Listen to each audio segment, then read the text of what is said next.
Welcome, friends, it's the MovieFilm Podcast. MovieFilm Podcast, enjoy the show. Zachy and Brian are talking about movies. MovieFilm Podcast on the radio. In the hands of a mastermind of terror. I want to play a game with Lieutenant McClane. It's nice to be needed. I'm not jumping through hoops for some psycho. Are you aiming for these people? No. Well, maybe that mime. Oh, dear. You don't like me because I'm white. I don't like you because you're going to get me killed. Bruce Willis, Jeremy Irons, Samuel L. Jackson. Congratulations, you're still alive. Yippee-ki-yay, mother. In a John McTiernan film. Die Hard with a Vengeance. John McClane, NYPD. Are you all right? Yes. Laundry day. Welcome to a movie film commentary track. My name is Zachy Hassan, and I would like to play a game with Brian Hall. Brian says, proceed. Hey, we're here to talk through Die Hard with a Vengeance. Yes. I keep in my notes writing down Die Hard 3, Die Hard 3, Die Hard 1, Die Hard 2, Die Hard 3. This is not Die Hard 3. This is literally titled Die Hard with a Vengeance. Yes. Love that. I was surprised when that title was announced back low those many years ago. Yeah.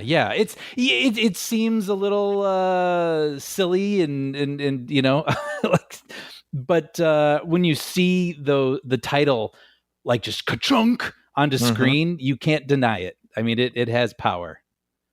It comes at you with a vengeance. It does. Yeah. So this movie is celebrating its 30th anniversary this year. Wow. Which is, I was going to say that feels right for once when you say that. Sometimes I can't believe it, but that I'm like, no, this feels about 30 years ago to me. This movie is in so many ways so wedded to when it came out. Yes.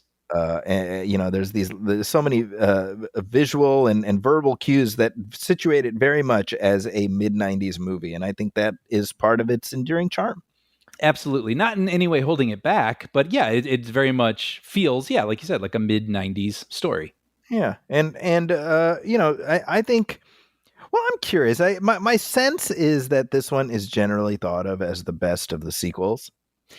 You know, I think it is now, but wasn't there a minute where people didn't really look on this movie very favorably? I don't know. Now that you say that, I'm not entirely sure. I kind of have this memory of people being like, and three's, you know, whatever. You know, like really people just loved one. And it was like, two's not very good. Three's not so hot either. Like because I've always loved this movie. See, I've always loved all three. So that's where I'm at, you know? Yeah. I mean, we'll probably get into our personal histories with it. Same, because I mean, I was young and I didn't get to choose to go see these movies. These were movies I encountered on TV and I just thought they were all cool. So, yeah. Well, hey, we're going to have a fun conversation as we continue our journey through the Die Hard franchise. We are now right at the exact midway point of the Die Hard films. That feels weird. I don't know how to process that. It feels weird that there's two more. Like we forget about those, right? Yeah. I mean, the fourth one I know relatively well, but the fifth one I've seen once for this show and I have zero memory of it. Well, the next time you watch it will likely be for this show. So. Probably, yep. So hey, we're watching the one and only cut of Die Hard with a Vengeance. There were attempts at different versions, but this is the one that has been out there. Mm-hmm. And so if folks want to watch along with us, they can cue it up. Otherwise, we're getting ready to go on our end. Ready, Brian? I'm ready. So we'll do the usual thing. 1, 2, 3, play. All right. Here we go. 1, 2, 3, play. Fox logo. Always been one of my favorite logos. You know, I specifically like this 1990s iteration that got a little bit zazzed up with the CG. Yep. Obviously, that's reflective of our collective era of, going to the theaters and encountering these Fox action movies in particular, right? Which is a pretty specific kind of flavor, I feel like. Yeah, like Speed, True Lies. Mm-hmm. I mean, Die Hard 1 has that. It feels like it's the old school Fox. Oops, I got my volume up. It's got the old school Fox logo, but it feels squashed to fit within the 235 frame, which I always found kind of funny. Like, wow, That's right. Just these things are expensive. They couldn't just make one that's in 235. There's that title coming at you with a vengeance. I think one of the working titles, as I recall, was Die Hard in New York. Well, there you go. You know what you're getting. Yeah, it's like, well, that's a little generic. Yeah. So 5 years passed between the release of Die Hard 2 and this one, and it feels like that gap was largely resting on the fact that Bruce Willis had become enough of a star that thanks to the success of Die Hard successes, that he was very picky about what version of the movie would get made. Yeah, it wasn't for a lack of trying, right? I mean, they had several ideas and scripts that they didn't go forward with. Yeah, I mean, one of the big changes we saw before the movie even started, which is that this is a synergy production. Yeah. Andrew Vanya's company, which he took over as the producer because Bruce Willis did not get along with Joel Silver, who produced the first two, which again shows you how the power dynamic shifted. Yeah, well, and he also worked with Willis and Silver on Hudson Hawk and something else, right? So I wonder if things just sort of curdled a little bit. Yeah. Setting this in New York, what I do like is the dynamic of this one is different. It occurs to me, we were talking about earlier about how this one is viewed. You either like that it shakes up the Die Hard paradigm, or that's a ding against it. Yeah. Yeah. That's the thing. Watching it, my memory of this movie is basically the first half. Right. That's what I think of when I think of this movie, running around New York in the cab through Central Park and all the puzzles. Right. But it's, you got the boat and there's a bomb over here. No, there's really a bomb over here. And it's like a much shaggier story than the previous two. And I think in a way that could maybe make it feel like less of a perfect object than the original or something, because the originals are in a confined space and they use every part of the buffalo to quote Zachy, and they just feel so polished, and perfect. And this one, like I said, is a little shaggier, but that's kind of what I like about it, is we get the same character, but we get to see him be a detective in his city. He gets to really be a cop in this one. Yeah. Which I really, gosh, I've seen this movie just a zillion times, but that really stuck out to me on this viewing.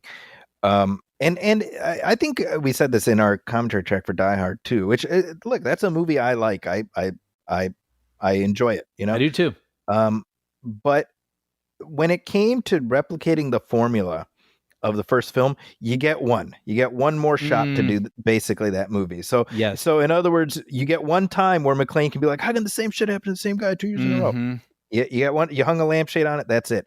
So beyond that, it starts becoming more work, right? And that was reflected in the ways this started. They were going to do one set on a cruise ship. It was called Troubleshooter. That was the original script. I saw that, yeah. Which ended up they scuppered that because of Under Siege becoming a success, but the movie that script ended up becoming the basis of Speed 2.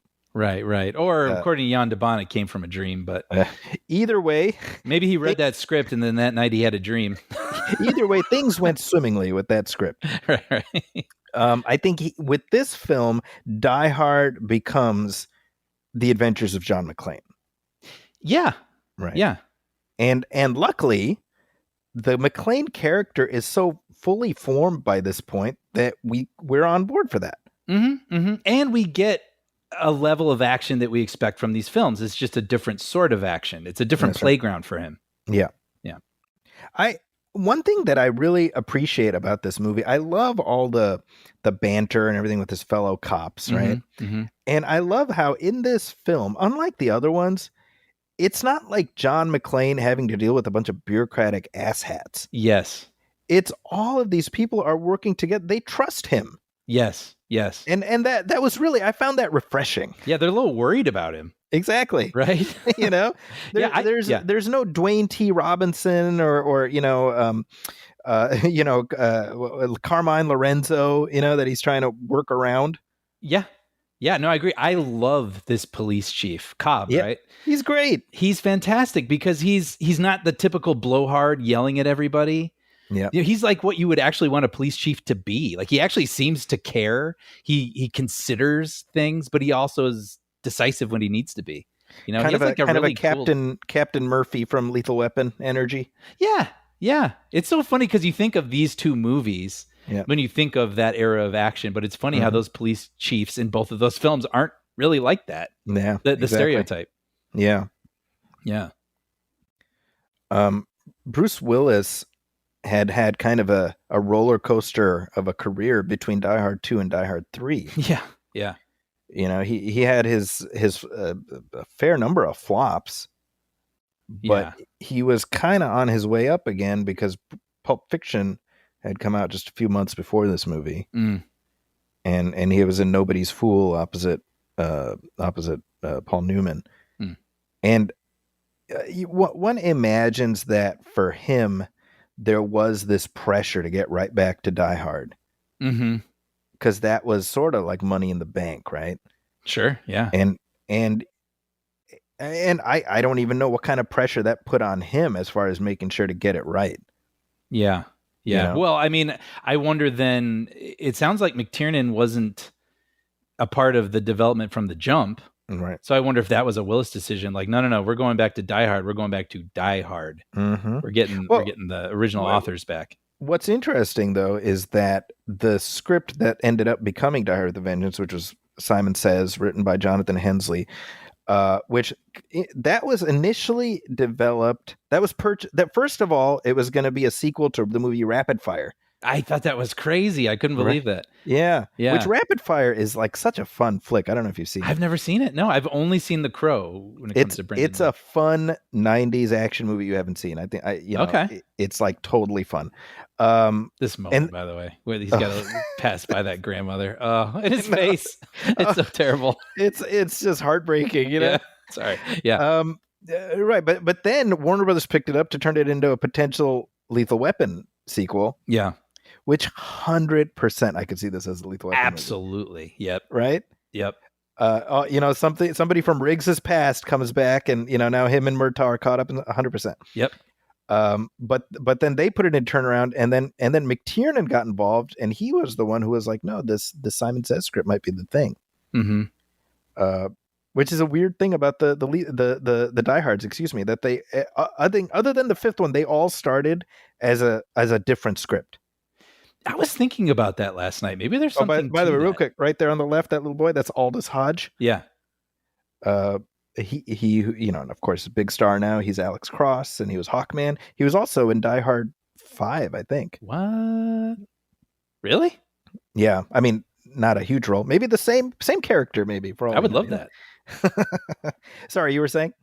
No. I was just thinking, like, maybe there's something to that. I mean, I don't know all the movies and all their backstories, but like maybe there's something to having a script that everybody agrees is good, enough, a spec script that's good enough for it to be purchased and spend a lot of money on, and then figure out how to apply it to a franchise instead of just overthinking a franchise and creating something and thinking it to death. Yeah. Rather come up with a solid adventure and then insert your characters into it, right? Than overthinking what your characters should be doing. That's right. And trying to generate. Well, I think it tells you something. Lethal Weapon sequel or something. That's right. Yeah. By the way, real quick. So the TV edit of this movie. Well, should we explain what's going on? Yeah. So Bruce Willis, I don't know. I think when he walked around, so Simon has put the challenge to McClane that he has to go to Harlem and wear what are those things called? Sandwich board, I think. Sandwich board sign. It says, I hate, the racial black people. Yeah.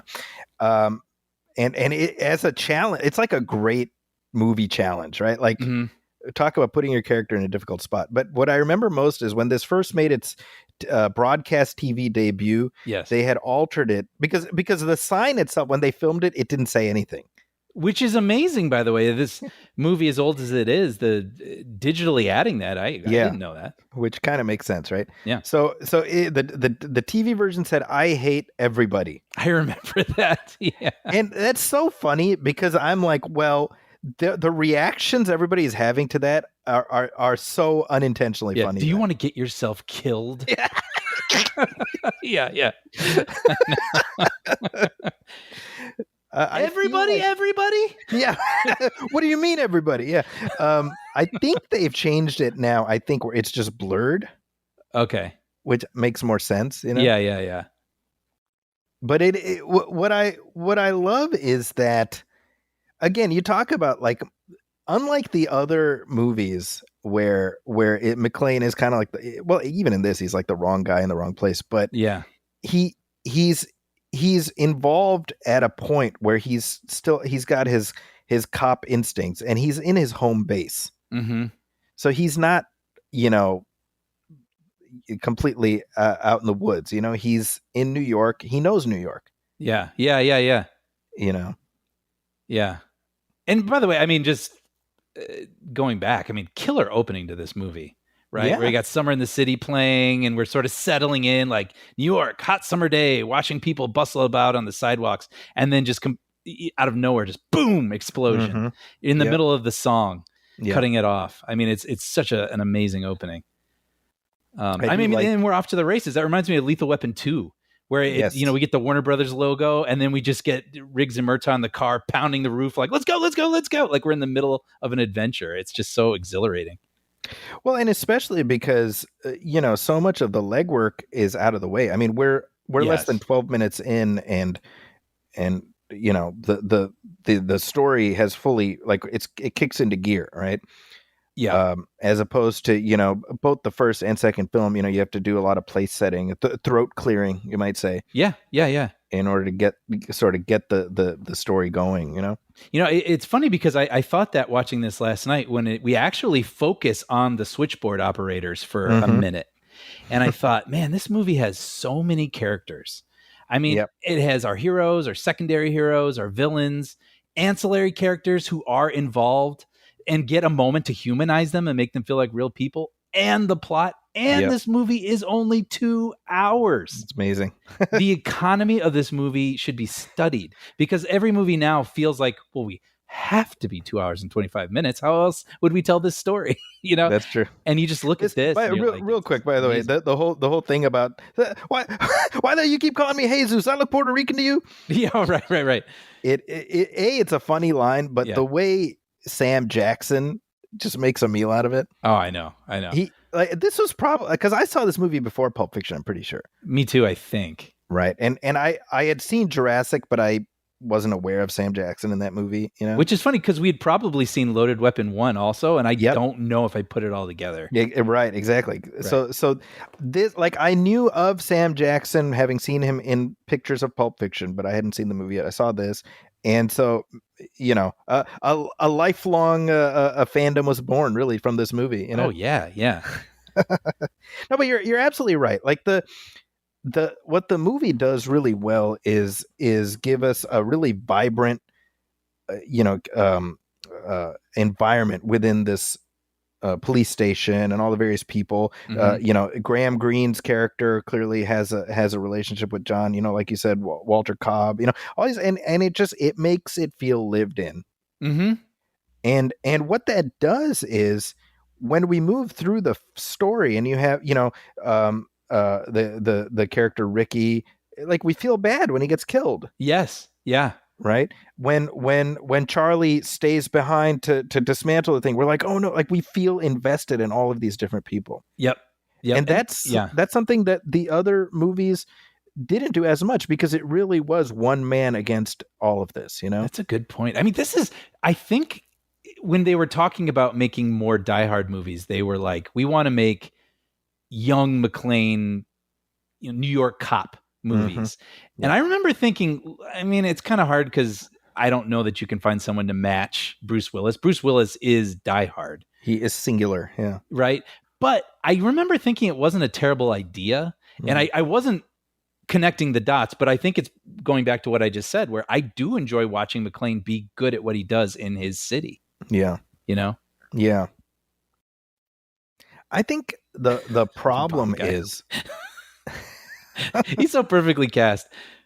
That's a good thing. Another thing too. Sorry, just good casting. Where it's like I'm sure some of this is on the page, but he's bringing a giddiness and an awkwardness. But also they know this guy's good at what he does, so they're like they endure it. You know what I mean? Exactly. And it just makes the world so much more colorful, like you said. Anyway, sorry. Go ahead. No, I think that the whole idea of a John McClane prequel, what it butts up against is what story can you put him in that still keeps Nakatomi as the defining moment of his life. You know, that's so interesting you say that, because I could see making the villain of this movie, you know, Gruber's brother, like, okay. But I never feel, I'm like, well, yeah, no, that makes me feel connected to the others. Yeah. I do feel, and this is something that I would say it didn't necessarily bother me as much when I first saw it, but it is something that bumps me a little bit. I don't think they should have had John and Holly on a break.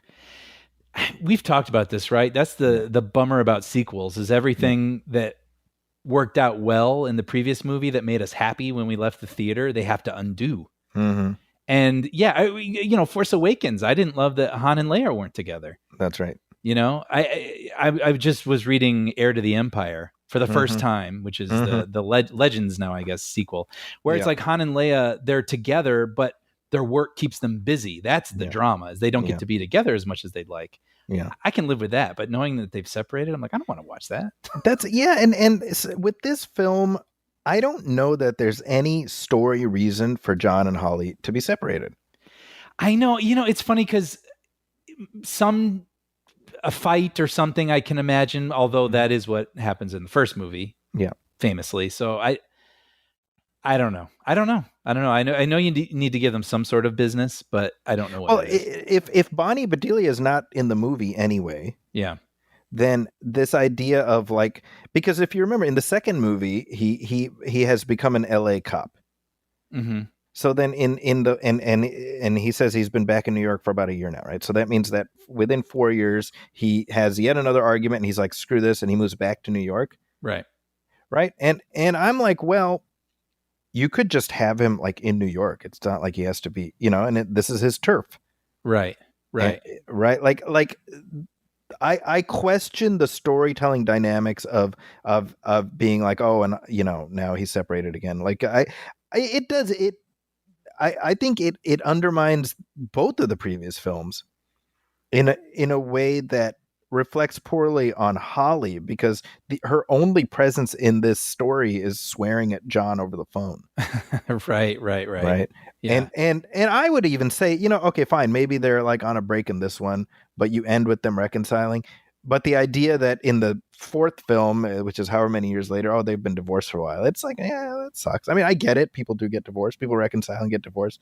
But I don't know. I like their love story. I think it's very sweet. I know. I mean, that's the heart of the first film, the movie we love the most. Yeah. Yeah. I mean, big picture, it doesn't demolish the movie for me, but definitely watching it, I truly feel, I'm like, I don't think that's an essential element of the story. I don't think you needed it to be that way. Yeah. I mean, it gives him something to do at the end where he's got a collar and stuff, but yeah, I don't know. Yeah. I was noticing too, how many things are set up so well. Yes. Everything, like nothing is wasted. Everything has a reason for existing. I mean, just the demonstration of the way that the chemicals react for the bomb will pay off later, getting handcuffs off. And even the boys, where Sam Jackson's talking to those two boys and they're saying that they're carrying around stolen goods for this bully or whatever in the neighborhood. And then later that gives them reason, in the school to not want to be around cops or whatever. It's just, everything is so beautifully laid out. And to me, the most important thing, at no point when you're watching those kids do that, do you say, ugh, dumb kids. it passes the most important test, the dumb kid test. Well, you know what? I was frustrated at them, but I think it's understandable kid behavior. Yeah, It's not dumb movie kid behavior. They're not overly precocious, you know. Yes, exactly. I love that. Like just one step shy of becoming an alcoholic. Yeah. There's one of my hugest turnoffs in a movie is when they really try to cram down our throats that people in movies are buddies and have shorthand, and it's so obnoxious and forced and clearly not a real camaraderie. Right. And yeah, you really do sense this shorthand between all of these cops here in McClane. You know, Yeah. it's kind of effortless. See, that's the key thing is that, you know, this only works if McClane is a good cop.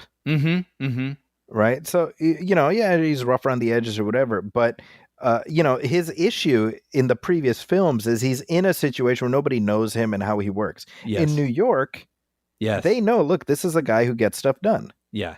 So he gets that leeway, you know? Yep. And I feel like they do a pretty elegant job of bringing in this unwilling partner for him. Yep. Also now, you know, Sam Jackson's in the mix. The Samaritan. Yep. I mean, that whole bit too, where Cobb was on the phone with Simon and he's like just laying into McClane. I kind of love that he's like, look, man, I was just trying to tell him something. Like, I don't actually believe that, you know? Right. Yeah. Right. Yeah. It is interesting to me that the pairing with Sam Jackson was so successful in this one that the rest of the movies became sort of John McClane buddy movies. Which itself is then interesting that Willis is like, Willis has said this is his least favorite of the 5. I don't understand that. Yeah, I don't either. I'm like, well, did you watch 5? Did you see 5? Yeah, I would be like, please elaborate. You know, but he part of the reason he said it became too much of a buddy comedy. And I'm like, yeah, but what about the other ones? Those are like the ones that came after this. You know, yes, this is a buddy movie. Yeah, but I never feel. It's kind of that miracle where he does still feel like our lead in a way, but Samuel Jackson is very much. You know what I'm saying? Like, they're not competing for our affection or attention in this film. Like, they're equally interesting, but I do still feel like, well, yeah, it's John. I know John.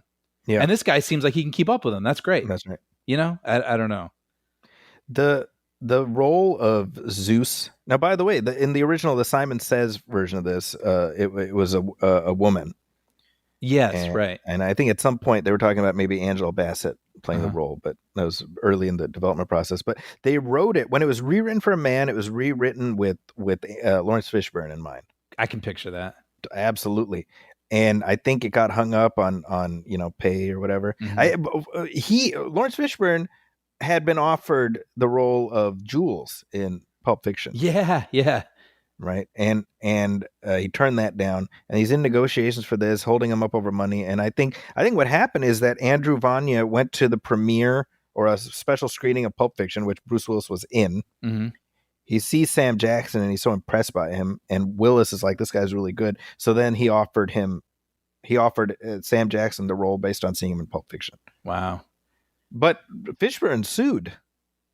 Oh, interesting. I mean, they had some sort of deal already? I think there was like a handshake deal or a verbal deal, and he got like $750,000 out of it. So wow. I hope I lose more jobs like that. Yeah, seriously. Give me $750,000 to not work. Yeah. Well, and we got a little Pulp Fiction Easter egg or nod when they were getting out of the car, and he's like, what have you been up to? And he's like, just sitting at home smoking cigarettes and watching Captain Kangaroo. It's so funny. And it's just funny because you think, you're like, oh, they were both in that movie. Yep. I know. See, but you talk about the chemistry between them, right? Let's look at this moment as they're attempting to solve the puzzle. That's the thing. Their budding relationship is really well done. It's not overplayed. You really, there is Sam Jackson's character doesn't want to be there right away. He doesn't trust cops. Like it's an interesting beginning, and then along the way he gets kind of caught up in it where he's like, hey, I can make it to that boat, let me jump. Mhm. Or even, I love the moment, I don't even know why he does it, but I love it. It just feels like a human thing where he's like, let me go first. Yep. Remember that? Like, let me jump first. Like, he Yep, sincerely just wants to jump first for some reason. Like, he's in it now. Yeah. I love that.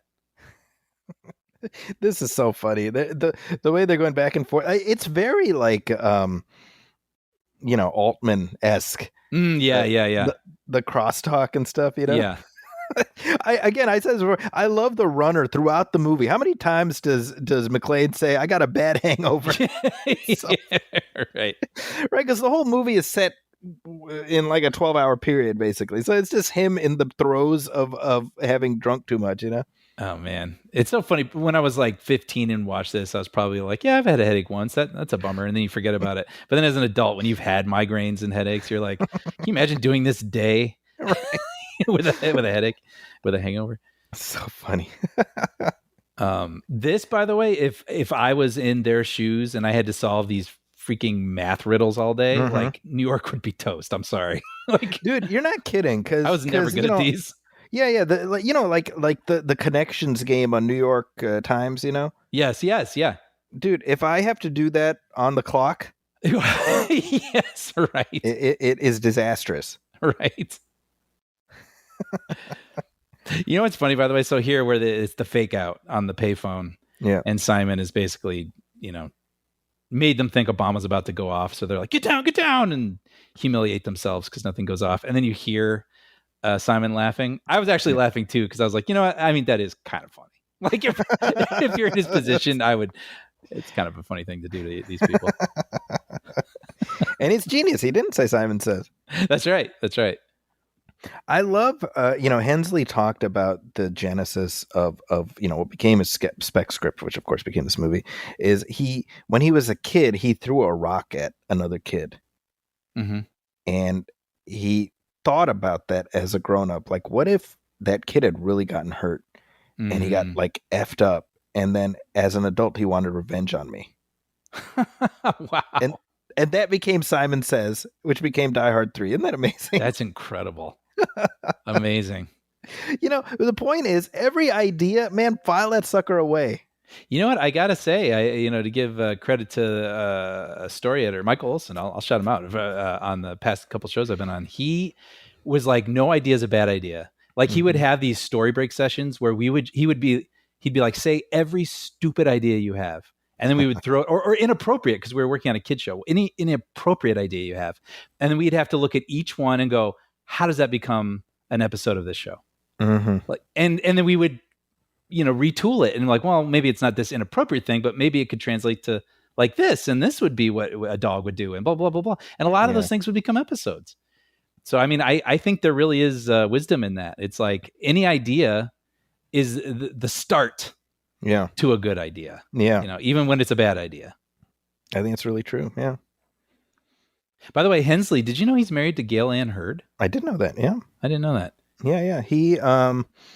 He directed the Punisher film that starred Tom Jane.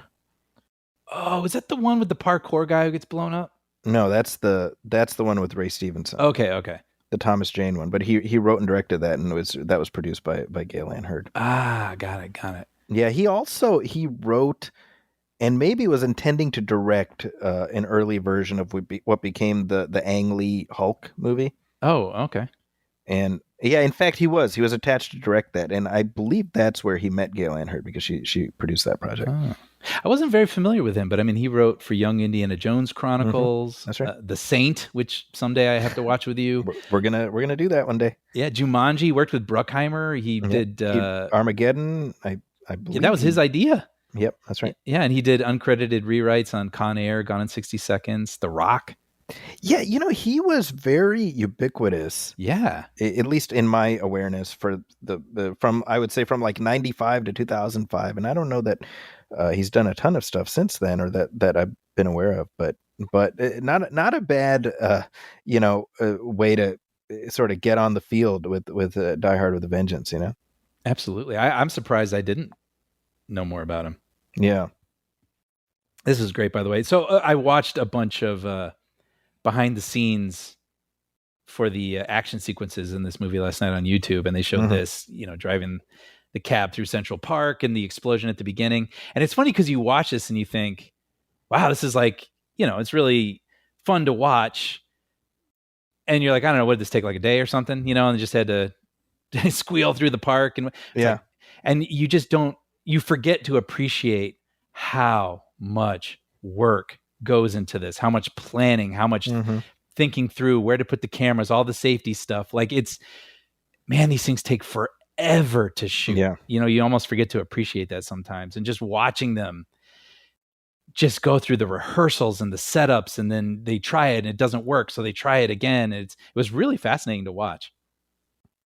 Yeah, well, and I don't think we can go too long without talking about what John McTiernan brings in terms of the distinctive visual stamp. I mean, McTiernan is like God tier when it comes to action directors. Yes.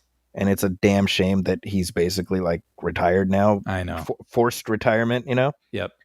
And yet you take just his two diehards, and they are so distinct in terms of his point of view, but it reflects a visual sensibility that I feel like we don't get anymore. No. Right?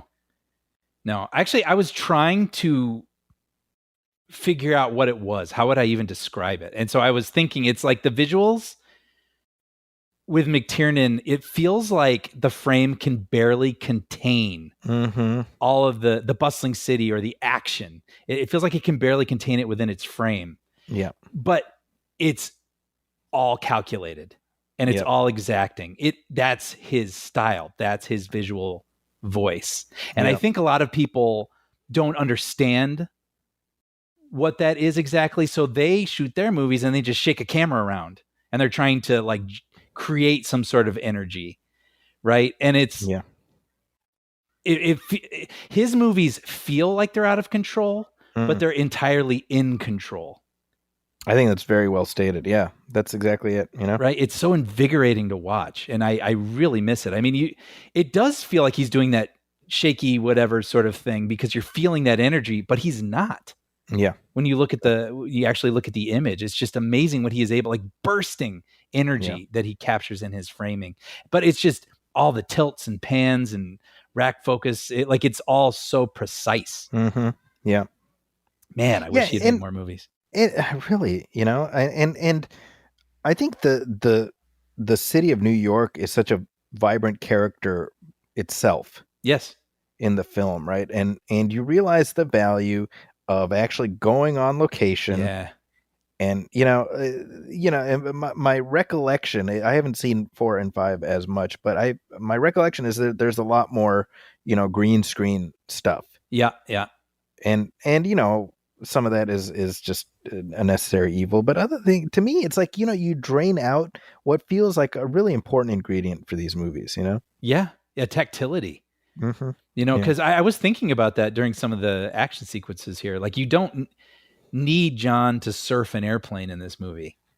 Like you get the same sort of, you're gripping your seat because you're like, wow, that car looks like it's going to hit something. I mean, relatable action. There's a time capsule right there, by the way. Yeah, the Twin Towers. We just saw the Twin Towers. Yeah.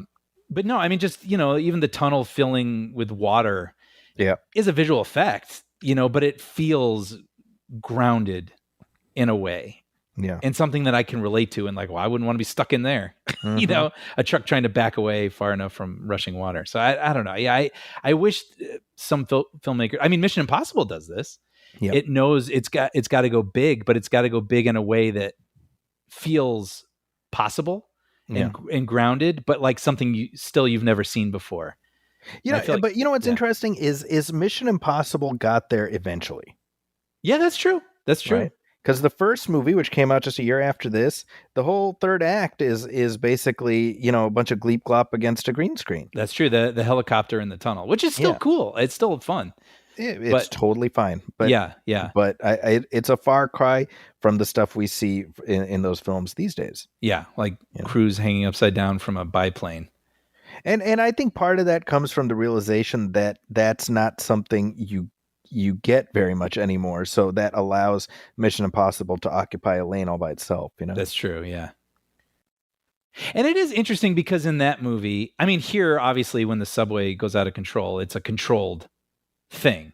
Yeah. Right. We know that the filmmakers are in control here, but it still feels relatable and scary in watching people run away from it. I think there's an element in the Mission Impossible movies, which I would actually consider a plus, where we are stepping outside of the movie a little bit and going, wow, Tom Cruise really did that. Sure. That these movies aren't trying to do. Yeah, that's a good point. But yeah, I think sometimes movies try to capture the spirit of a city and they can't actually shoot in that city. Right. Right. But this one really does feel like we're tailing McClane through New York, where people are in his way, and you know what I mean? Like all these people here just feel we don't feel like we're on a set. Yeah. Well, the comparison I make is the first two Ghostbusters films as opposed to all the ones that came after. The first two, they shot in New York. Mm-hmm. And there's, especially that first movie, you get a real sense of the character of that city. And then the rest, they probably shot some plates in New York, but otherwise they're, wherever. Yeah. Which is a shame, Yeah. This is a great scenario, isn't it? It is. Our hero needs to pick up the phone, but the cop is saying, drop it. Yeah. And he has to pick it up. What do you do? Right. By the way, this is one of my favorite lens flares in the movie. It's so subtle. I mean, McTiernan is where I fell in love with lens flares. I know people have kind of gone crazy with them these days. I think they even add them in. J.J. Abrams. Yeah. Well, I think they even add them in digitally sometimes, to cover visual effects and things like that. But I love a lens flare when it's used to evoke a feeling. Sure. And I think McTiernan does it so expertly, especially in this, where it's like, when something is slightly heightened. Yeah. And there's tension or emotion or things that are out of a character's control. And so you put just like a little flare across the top of the screen. It just adds this, a little tingle or something, That's really true. I love it. I love it here. And we get another good one when McClane's stepping out of the crashed car. Great flare. It's kind of, at this point, Samuel L. Jackson has just been a fact of cinema. Yeah, that's right. For so long, right? Like, and you realize, well, there was a time when people don't really know who he was. That's true. I mean, kind of like what we were saying, right? I mean, he was, at this point, I guess to us, a character actor. Yeah. Right? Yeah, and especially because now, he's portrayed kind of the indomitable, the guy from the other guys, Yeah. For so long that for him to be kind of the guy who's in over his head is sort of refreshing, Yep. Yeah. That's a good point. I mean, this is just such a killer stunt here. Nice. This, the train buckling here, and then all these people running away from knocking out all those pillars. And this feels dangerous. Yep. This is 10 times more exciting to me than anything that, you can. It's like I can think of like a dinosaur surfing a jet and, crashing into like an opera house. And it's like, that was in Die Hard 5, I think. Yeah. Actually, I do want to see that. Hopefully that's in the next Jurassic World movie. But you know what I mean? Like, it's just there's not a believability to it, That's and it's there's a real believability to, like, you want those people to hurry up or they're going to get run over by that train. So that guy with the glasses. Yeah. He looks so familiar. Oh, I don't know. This is kind of a funny where they're eating popcorn from their office window looking down. Almost feels very, the OJ trial was going on, right, when this was happening? Yeah, that sounds... It almost feels like commentary on the public at the moment. You have people observing chaos dispassionately through a window, chomping on popcorn as entertainment. Yep, exactly. Okay. There's something always so funny and irresistible about McClane. Like his hand rising out of wreckage and him like a cackle, right? Yeah. See that guy on the left with the glasses, man. I've seen him, man. This is gonna bug me. I don't know. Did you look him up? Oh, you know who he? You know what he is? He's part of the Oscorp board What? who gets vaporized. Really? It was funny because we saw the other guy from the Oscorp board and something. I was going to say that rings a bell that we were just talking about that. Yeah, the judge in Office Space. Right. Wow. Yeah, the guy he was the guy in the wheelchair. You know what I want to do, Zachy? I want to go to movie trivia night somewhere with you and just clean up. I feel like I'm okay, but I think you would put us on a whole other level. See, but I'm. It's for me. It's a lot of hey, that guy. You know, the guy with the guy from the thing. You know. No, you're good. You're good. You remember a lot of names.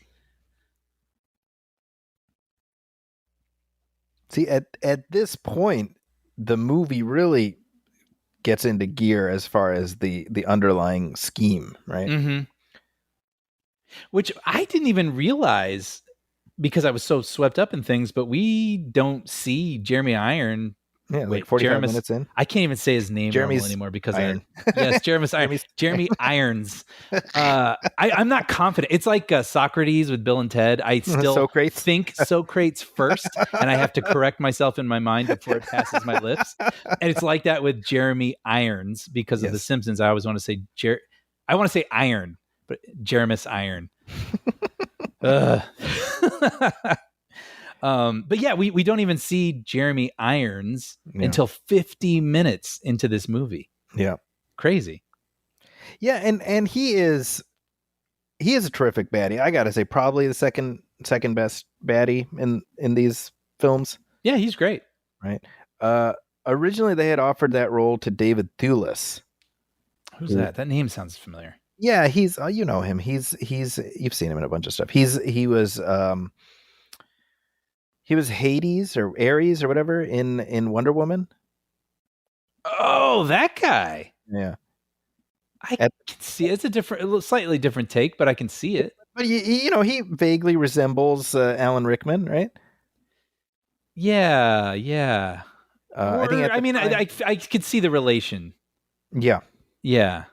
He did Dragonheart, I think, at the same time, so that's why he didn't end up doing this. But my point is, like, well, Jeremy Irons for the second choice. I know. Yeah. You know, you did all right. You know, that's a good point. By the way, I love this scene, which is basically just exposition of dudes in a van, but there's still so much tension. Yeah. Where it's like one guy won't say what agency he's with. Who's that guy in the back of the glasses? You know, like there's just so much going on in here that's making an exposition dump really compelling. You know what's also really, it's very subtle, but if you listen during this scene, you hear the notes of Ode to Joy. Really? Oh, I didn't notice that. It's very subtly. Huh. You know, just kind of letting you know a little bit.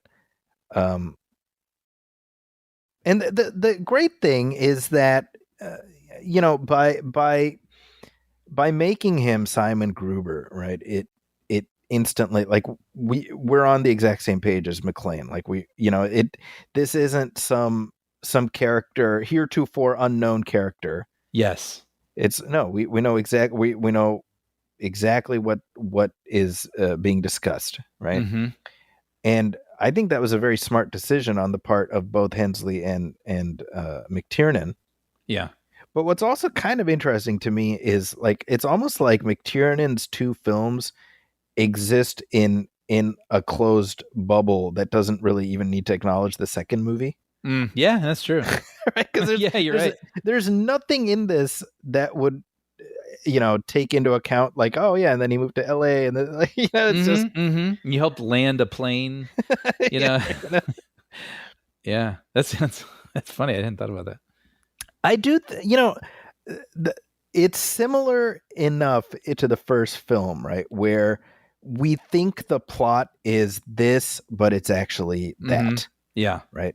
The scheme of the bad guys, and I was thinking it might have been more interesting to have us think it's a simple heist. Yes. But actually it goes deeper and it's about revenge. Yeah. Just to shift the paradigm. I mean, I think it's fine the way it is, but in the first movie, what you really see, really, right, is that both Hans and Simon are pieces of shit Yeah. who don't even have the strength of their espoused convictions. And I'll be honest, who I feel bad for? I feel bad for Mr. and Mrs. Gruber. What a disappointment both of their sons turned out to be. Yeah. Hopefully they have a sister and she's a dentist or something.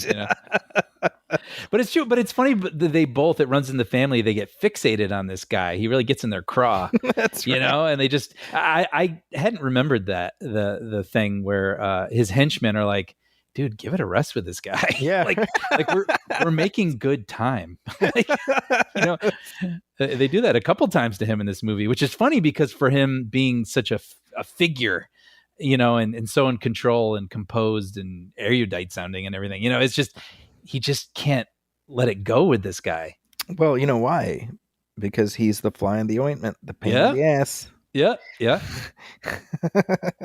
By the way, I want to shout out that moment where we see the clip of Gruber falling off the building that they show. And I love it. They show it without any audio. Yeah. It's just a silent little blip that we're seeing into McClane's memory. And I find that so effective and haunting. It reminds me of Three Kings when Wahlberg is being interrogated and they're talking about these horrific scenarios. Yeah. And we see the scenarios, but they're without any audio. Yeah. There's just something almost worse about it. Well, and the fact that would be his memory of Hans is looking into his face as he falls to his death, right? Yeah, the last time he saw his face, that was it. Yeah. Yeah, and going back to what you just said maybe 20 minutes ago, but just the sort of the trust and the camaraderie that these cops have, and they have even with McClane, even though he's a bit, has some rough edges, it's like, they're a unit, they're a team. They lean on each other. They trust one another. And I like seeing that. It's compelling in a different way than having everyone against each other. Yeah. Well, and I would say it's sort of reflective of that Lethal Weapon energy. Yeah. Because those films, it's very much, they're all on the same team. And, Riggs is a, he's something of a lethal weapon, if you will. But he's our lethal weapon, goddammit. Yeah, exactly. Yeah.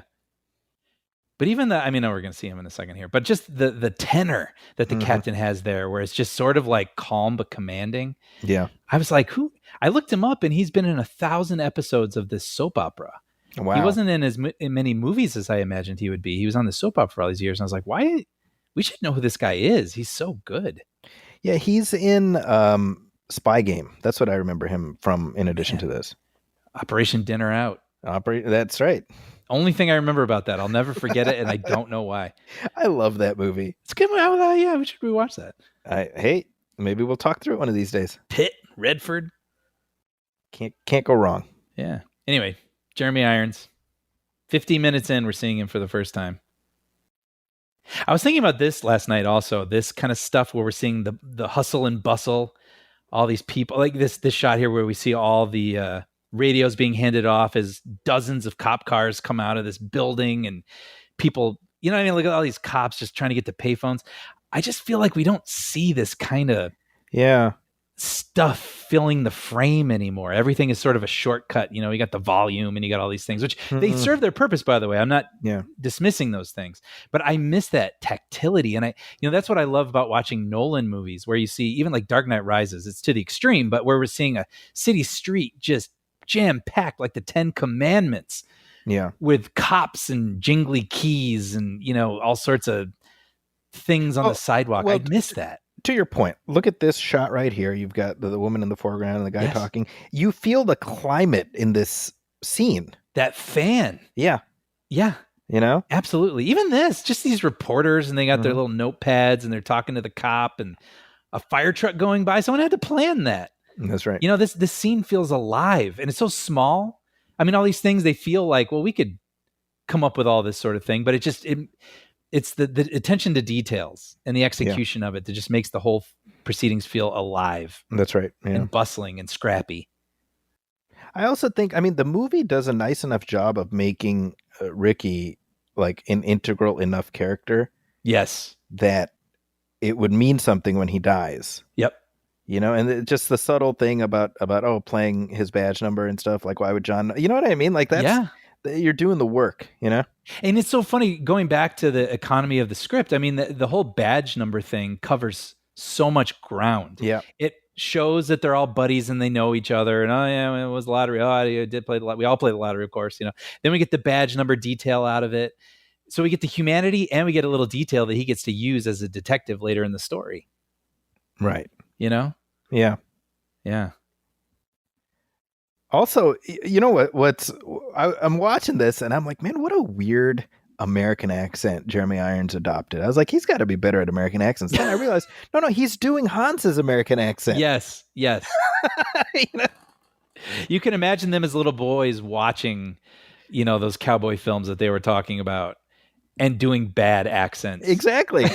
I'm like, Jeremy Irons, is that his American accent? And then, like, you know, like a fluorescent bulb over my head, it took a second to turn on. Oh, wait, he's Bill, you know, whatever his name was.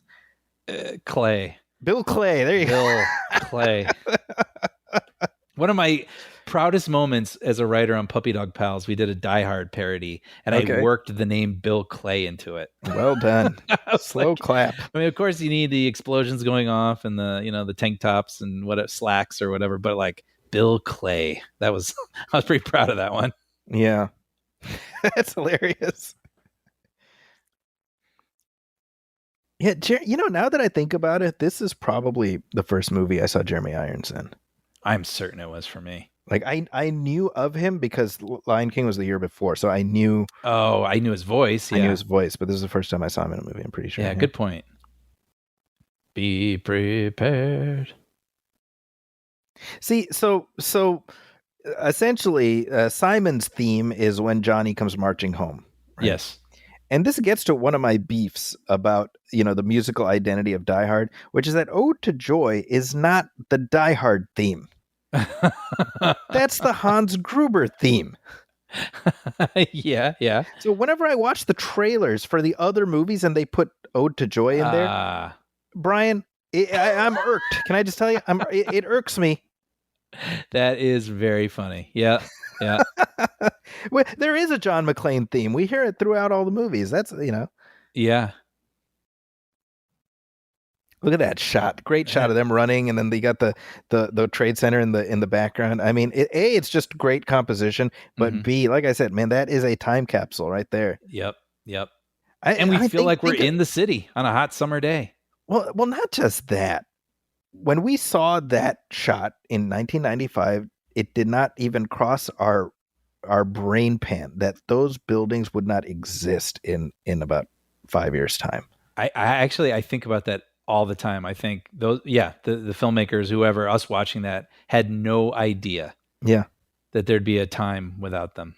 Like when we saw it, that was the most ordinary shot, but now every single time you see it, you're like, oh, yeah, you know, yeah, it pricks your awareness, you know, yeah, it conjures things for sure. So the whole scheme. So this was a McTiernan suggestion. He said that revenge is not enough. We need something bigger. Mm-hmm. And so at that point, Hensley comes up with this idea. I think originally it was like, oh, how about they're stealing paintings from the Met. McTiernan likes that. I was about to say, well, he put that in his back pocket for later, but they ended up deciding on the what is this, the Treasury, or the New York Treasury, which apparently has more gold than Fort Knox. Didn't know that. Yeah, but I didn't know that either. It's crazy. What I thought was funny is that he wrote this going with his imagination, and the FBI interrogated him because he just did too good a job depicting a potential heist. It's amazing. They're like, what do you know? And it's a great idea. I mean, sending the cops scrambling and, you know, having to defuse bombs all over the city, you know, out of the Wall Street district, where all the schools are. So it's very clever. This thing, I love this just feels gargantuan. Mm-hmm. You know, I mean, just whatever set this is, and then having that huge piece of equipment and watching it burrow through that wall. I mean, it just, look at even the good flares here. Like, this just feels big, doesn't it? Yeah. Yeah, I think Like you hard know, to execute, I guess is what I'm trying to say. Just speaking of like the filmmaking, like this just looks like an undertaking. Just Yeah. executing this scene, wrangling all that stuff. Sorry, what were you gonna say? No, just sort of picking up on the point you were making. I mean, at the time, this movie had a fairly big budget relative to the period, but Yeah. it's minuscule now. I think it was like 90 million, 90 million, yeah. which that's like a Blair Witch movie these days. Yeah. That's a Blumhouse movie. That's right. And this, by the way, this was the number one movie of 1995 worldwide. Yeah. So budget of 90 million, only made 100 in the US, which is kind of surprising. But yeah, worldwide 366 million. Back when that was enough to make you the worldwide top grosser that year. That's a good point. Now it's a billion or bust. I miss it, Brian. Yeah. I miss when there was room for a movie to only make $100 million and still be considered a wild success. I know. And I think about this kind of thing. You feel like they probably wouldn't actually, in a movie these days, get this machine and build that wall. Like it'd either be a visual effect or something. And part of me wonders, is it cheaper? That's a good question. Or is it, I don't know, maybe it's worth it. Yeah. Or maybe it's just, I don't know, we have to rent a warehouse and then we have to hire a security guard and then we have to I wonder what the decision calculus is with those sorts of things. But I miss this where everything just feels big and difficult and like they're a big undertaking. I mean, I sense it as I watch it and it satisfies me. Yeah, no, you're right. By the way, I feel so bad for this guard every time I watch this movie. Right? He's there's a lot of violence in this movie, but it all feels like on a certain sort of plane. But this guy just feels terrified, and I feel so bad when he just gets butchered. Yeah, well, that lady's messed up. By the way, have you looked into her? The actress? She's like a singer, right? Sam Phillips is her name. She began as a contemporary Christian artist, singer. Made a bunch of names under the name, or a bunch of albums under the name Leslie Phillips. Okay. Kind of became disillusioned with the Christian music business, moved into sort of like an alternative sort of sound. Married T-Bone Burnett, the producer. So they're married, and then she went on to act in this movie because someone saw her on the cover of one of her albums and was like, she has an interesting look, and she does. Then in the year 2000, she was asked by Amy Sherman Palladino to compose the music for Gilmore Girls.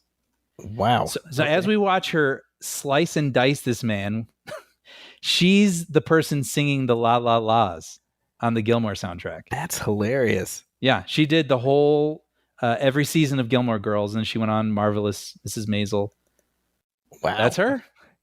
That's fascinating. I mean, definitely a unique presence in the movie, and the fact that she's a singer and she doesn't utter a single syllable in this movie is amusing. She's terrifying in this movie. It's amazing that then she goes on to play such a cozy, musical aesthetic. Yeah, that is hilarious. She makes music that sounds like a warm blanket in autumn, but like she's so like icy and cold and scary in this. She's awesome. She doesn't say a word and she's so memorable. Yeah.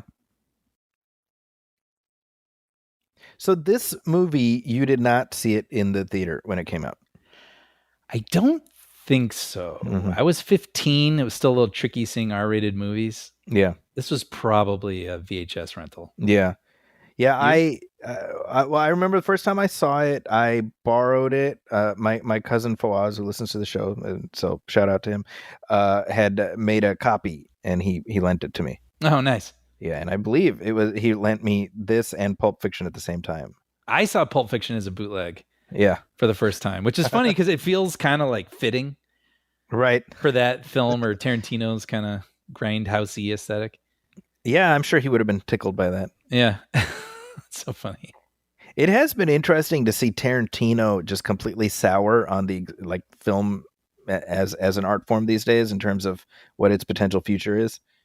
What do you mean specifically? He's like, I read a quote from not that long ago where he's just like, it's over basically. Like, oh really? Oh, like the film industry. the industry, not so much his love for it, but its prospects moving into the future, Yeah. And I'm like, man, this is like, it's like seeing the last true believer, gasp his last. Yeah, it's kind of sad. You don't want it to happen. Doesn't make you feel good, Yeah. So this puzzle, Yes. this is the water tanks. My hand to God, I don't even know how many times I've seen this movie over the last 30 years, and I kind of sort of grasp the puzzle. Mm-hmm. But then when I try to think about it, I'm like, no, I don't get it. It's as soon as you try to touch it, it turns to vapor. Yeah. It's like swimming towards shore in a dream. Yes.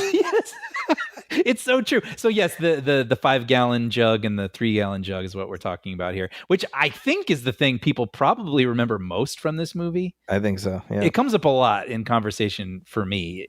And I went to an escape room once and they had this and I was like, oh, damn, it's that Die Hard thing. And then when I started at Bob's Burgers, one of my best friends to this day now, this is what we bonded over. She was just, we were talking about Die Hard 3 and how it was underappreciated. And she's like, remember that jug thing? How does that work? I can never remember it. And we were in a car going to lunch trying to figure out or remember how it worked. So this has lived in my brain for a very long time. Yeah. Every time I'm like, I think I get it. And then no, I don't. I finally have it. An easy way to remember it is you keep dumping 5 into 3. Okay. Keep dumping 5 into 3. Because I mean, well, I guess we can't explain it because people aren't necessarily watching along. But basically, you take the 5-gallon, you fill it all the way, and you put it into 3, right? Okay. So you have 2 left in 5. Gotcha. Okay. Empty 3. Pour 2 into 3. Now you have 1 gallon missing. Okay. So you fill up 5 again. So 5 is full. Dump into 3. Removing the 1. So now 3 is full, and you have 4 in 5. Okay, so just keep dumping into 3. I had it. It's gone. Sorry. Sorry, Brian. You tried. Yeah. I applaud your efforts. Well, if hopefully we'll be together if we have to rush to that fountain. I will count on you. Yeah. Apparently, this fountain isn't in that park. By the way, they built it for the movie. Oh, that makes sense. Yeah, I believe that. Yeah, and then going back to the behind the scenes I was talking about, when the cab. I mean, it doesn't really make any sense how the cab in Central Park leaps over that sort of rock wall. Right. But they built a ramp, and you just kind of buy it. So you little leaguers, don't try to vault your way through Central Park in a sedan. It won't end well. It's kind of interesting. I mean, it's worth bringing up the racial component to this movie, where there's this distrust from Zeus. Yeah. I mean, which goes without saying. It's not like something we don't understand, but it is an interesting thing woven. Like, especially, I mean, this is coming, like I was mentioning, with OJ trials going on. We got the LA riots not far in the past. And then also, I was telling you, something that really sad is like everything in this movie still feels kind of relatable. Yeah. Like we haven't come very far. Yeah. Yeah. And the dilemma is that Zeus is coming with grievance that is well informed based on his own life experience, right? Exactly, yeah. And yet the inherent problem is that we as the audience are reflexively on John McClane's side, right? Right. And so and I can't speak to my own experience with this, but I wonder what audience were they like, God, this guy, like, give it a rest, It's fun. I'm glad you brought that up because I did think about that. Yeah. Well, I mean, I'm just, exactly what you said. And I wonder if in the 90s, maybe, I'll be honest, like maybe I did think like, come on, man, like he's one of the good guys, like get on his side. But now with years of experience and having lived through this world and everything awful it brings about occasionally, I get it. Yeah. I understand this character a lot better, and I can appreciate that he needs a minute to figure out he can trust this guy. And I mean, when you think about it, I mean, that was a choice that the filmmakers made, and the storytellers were white. Yeah. And, that was definitely, I applaud them making that choice. Mm-hmm. Yeah. They could have, you didn't have to make him sort of, racially on guard. Right. Mm-hmm. And the fact that the character is sort of modeled on Malcolm X in terms of those glasses and stuff, obviously. Yeah. I think it allows for a richer experience when you're watching it because McClane is not prejudiced. He's not depicted as such, has not been. So we're kind of on his side, right? And yet we like the relationship between them enough that we do want to see them sort of, end up in the same place, I mean, in this moment when they solve the water jugs and they high five each other, Yep. It warms me. It's like a earned moment. Yeah, it's really nice to see. Tell me this kid isn't the most like, Brooklyn sounding, Yeah. It's Christmas. Steel City Hall. Yeah. By the way, that little low angle sort of spin around his head, that's the kind of stuff that I keep complaining about that we don't see in movies much anymore. Unless it's a Bad Boys movie, right? Well, certainly. But I mean, I don't even mean like the hyper stylized, but just visual language, visual cues, a decision to like have certain things sort of in a frame and choosing when to focus on this and that and whatever to, draw our attention or make us feel a certain way. I feel like it's becoming a lost art. Yeah. Yeah. And that's what you can do with cinema that you can't do in other mediums. And I just wish more people would, carry it on. Yeah. Well, I think that's the type of thing that has allowed this. Well, really, these films, the Die Hard, certainly the first three. I can't speak as much to the latter two to withstand the test of time. Mm-hmm.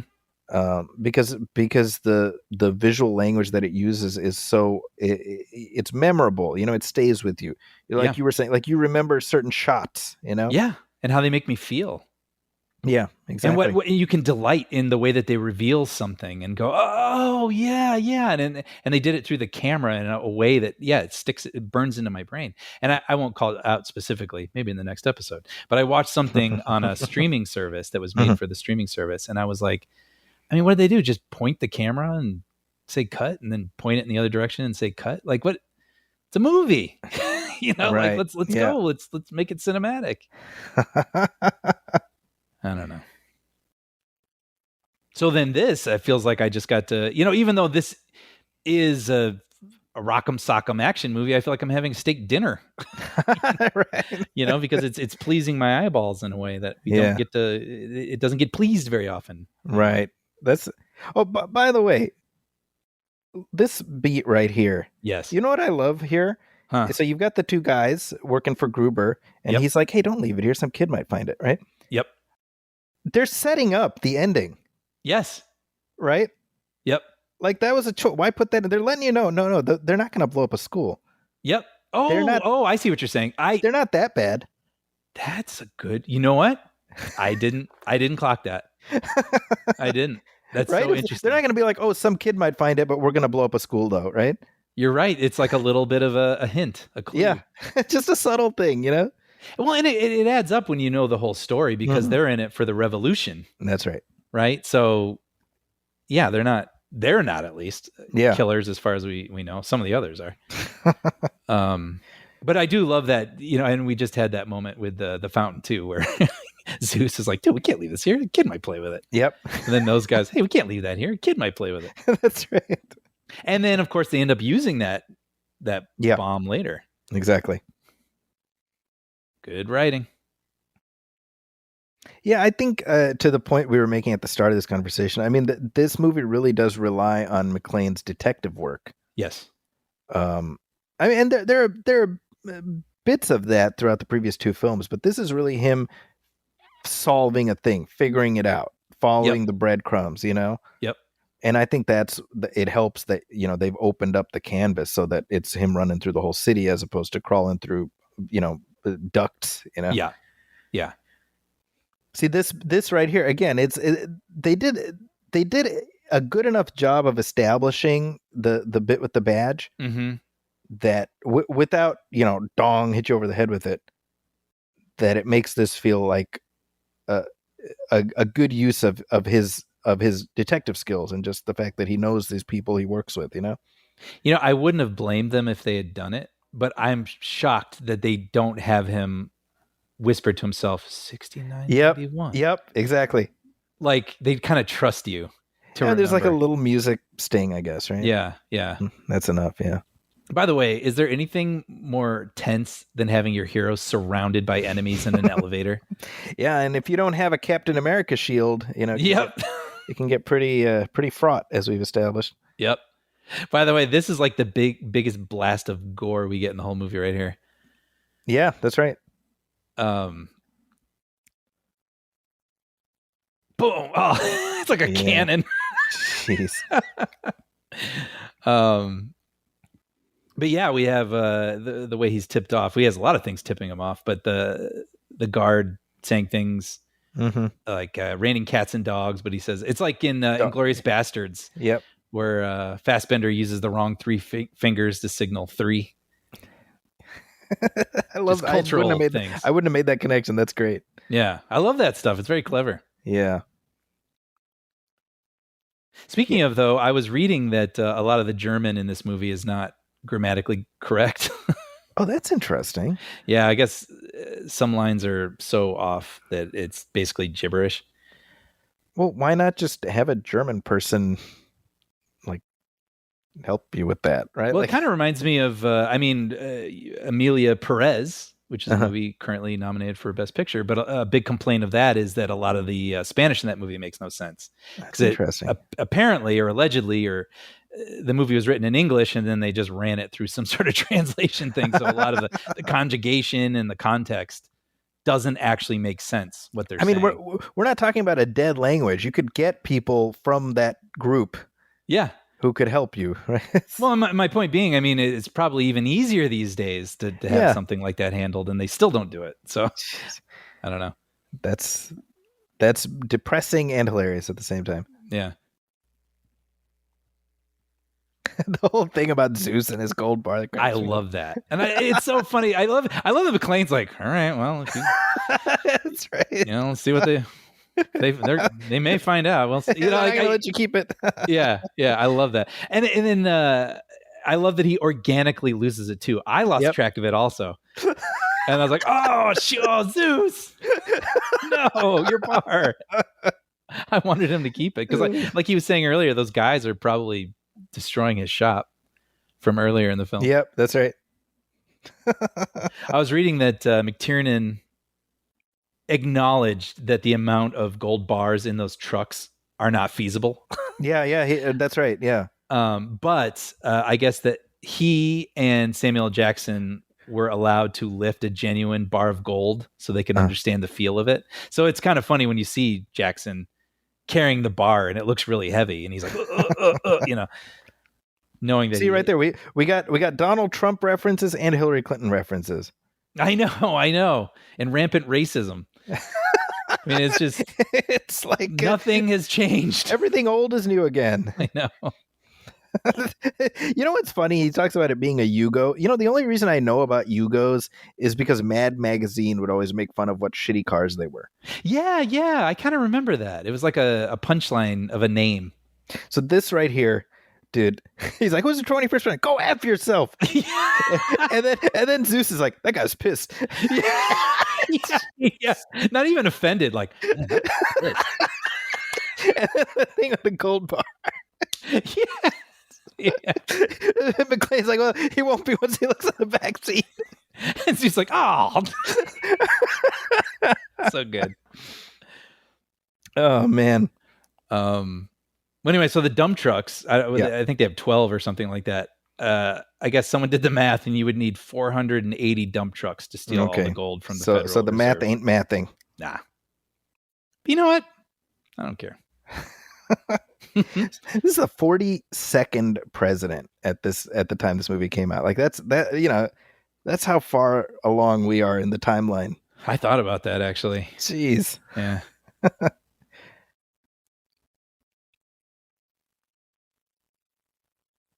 This is a scary prospect, like where there's a bomb in a school. Yeah. And you've got to I like how they also bring in help from all the departments and they're like, fan out. We gotta do this. And Also, when he's saying, you got to keep the media out of it, it's just like, is that even possible? I mean, especially now. Nowadays, forget about it. Forget it. I mean, you would understand if someone, it's sort of like the whole Dark Knight thing where it's like, someone who's in a hospital or, you want to, okay, well, I won't tell anyone, but I do have to let my aunt know because such and such, or like my nephew is at the school, or completely understandable. But yeah, with cell phones and everything, like you said, forget it. There's just no way. Yeah. Kind of funny too, the whole giving him migraines. Right. Simon. It's an interesting, just, I don't know, like flavor to him. Mm-hmm. But of course, it all comes down to his aspirin bottle in the end. Yeah, it's just laying the pieces in place for that reveal. Yeah. But as you're watching them, and I did remember that when I was rewatching it, but it does just give him business. Where you just see him pinching his nose every now and then when things aren't going well, just knowing he gets headaches. That's a really good point. I thought about us when this DJ here with our feet up on the table talking to each other. That's basically it. You're not wrong. There we go. It's Oscorp guy. Yes. Oh, it's the same guy. I didn't even notice. By the way, I was like, why does he have a radio going when he's like doing business with this guy? That's such a good point. Nowadays, it would be like you're getting a push notification on your phone or something. Exactly. Like yeah. Everybody's phone would be. Bzz, bzz. Mm-hmm. Yeah. I do love that shot in the bodega or whatever it is, where you see the guy and the news about the schools is coming through the radio, and the camera pans over, and you see a woman halfway out the door. Yeah. Already running. This goes to what you were saying earlier, right? Like there's a freneticism to the camera movement, but it's all very clearly controlled. Yeah, it's not as wild as you might think in your memory later. That's right. And I think that gets to sort of McTiernan having an understanding of how best to set up the geography within a shot, and how to move the steady cam rig in such a way that it just pulls us in, Mm-hmm. This guy too, minor character, but he's so memorable. The truck driver. Yeah, very, very much. He's kind of like Marvin from the previous one, or yeah. Oh, good point. Yeah, you're right. Yeah, and then they kind of, hint that he knows a lot of facts. Yeah. That's the thing. I mean, too, where you just feel like when you have expert economy in your execution, I mean, if you really were to look at that character and his sides, his personal sides, they might be like a page and an eighth. You know what I mean? But like remember him and he makes an impact. He's cast well. He has a personality. I'm just amazed at how many balls that this movie is juggling. You know what I mean? Mm-hmm. Like all the characters and plot and. Well, that's kind of the thing. I mean, gosh, it took him 5 years to get to this one, but like, good, right? Take as much time as you need. Yeah. Yeah. Certainly, though, what I can say is at that time, at least for me, I was like, man, finally they're doing another Die Hard. Like that 5 years felt like an eternity. When did 4 come out? That was 4, over 10 years, right? 4 was 2007, so it was 12 years later. Okay. 12 years. Can you believe that? No, I remember that because I was working on the Fox lot at the time, so that was fun. Yeah, that was. It came out like the year that my first kid was born. Wow. Right. Amazing. Yeah, and then it was just 6 years between, not even 6, like 5.5 years between that one and the fifth one. I don't dislike the fourth one necessarily. I just don't feel like it's in the same family as the first 3 or something. Like it feels. Yeah, well, I definitely agree with that. I like the fourth one. I haven't seen it a ton, admittedly. But yeah, and with the fifth one, what I've said all along is like, well, look, it's like the fifth best Die Hard. So if like you want to see John McClane again, here we go. But just the visual vocabulary, everything that we're talking about that we love about this one, I feel like, I mean, it is a different director and it's made X amount of years later, and there's different technology at play. You're talking about Live Free. Sorry, I'm talking about the 4. Yeah. It just feels different. No, And it is. And I Yeah. think it's reflective of how much the stylistic approach to action films had changed in the interim, right? I mean, we're Yes. talking late 2000s. Yeah. Yeah. I And- mean, I look at Last Crusade to Crystal Skull. I mean, that's the same filmmaker. and it's the um, Live Free or Die Hard and Crystal Skull are both a year apart. Oh, interesting. Right, I think that's appropriate, and I think, well, so first of all, Live Free or Die Hard, I believe, in terms of money earned, is the most successful out of all five. I'll buy that. Right. Yeah. And it was generally well regarded, but I feel like there's a little bit of a Batman Forever, Batman and Robin situation. Very, very well put. Right. I think he gets Exactly. lumped in with the fifth one now. Yes. But again, I have not seen the fifth one since the theater. Same. So I don't really remember that one very well. I do, again, my recollection is that the fourth one was pretty enjoyable, albeit very different from this. Yeah, if you turn it off, like all the nitpicks that I'm definitely going to have just based on everything I've said for the past hour and a half, just in terms of how much I adore the style of this film. Yeah. That's not there. So That's you just right. have to go acknowledge that and then say, well, can I enjoy this story? Yeah. And the story's fun. Well, and I think what, like you said, right, what people remember most from that movie is McClane surfing on a Harrier. And that's sure a far cry from crawling across or walking across a room with broken glass all over the floor. Yeah. You've moved the goalposts substantially for the character, and so that manifests in these. I think that's just a reflection of how John McClane had come to be perceived. And I've said this before, where like, yes, sure, McClane is supposed to be the everyman hero, but most people don't even experience one terrorist event, much less 5, right? Right. So by number 4 and 5, you're not going to be the everyman anymore, because it kind of is just another day. Just another day to die hard, you might say. There you go. Yeah. Should have been the 6th one, Yeah.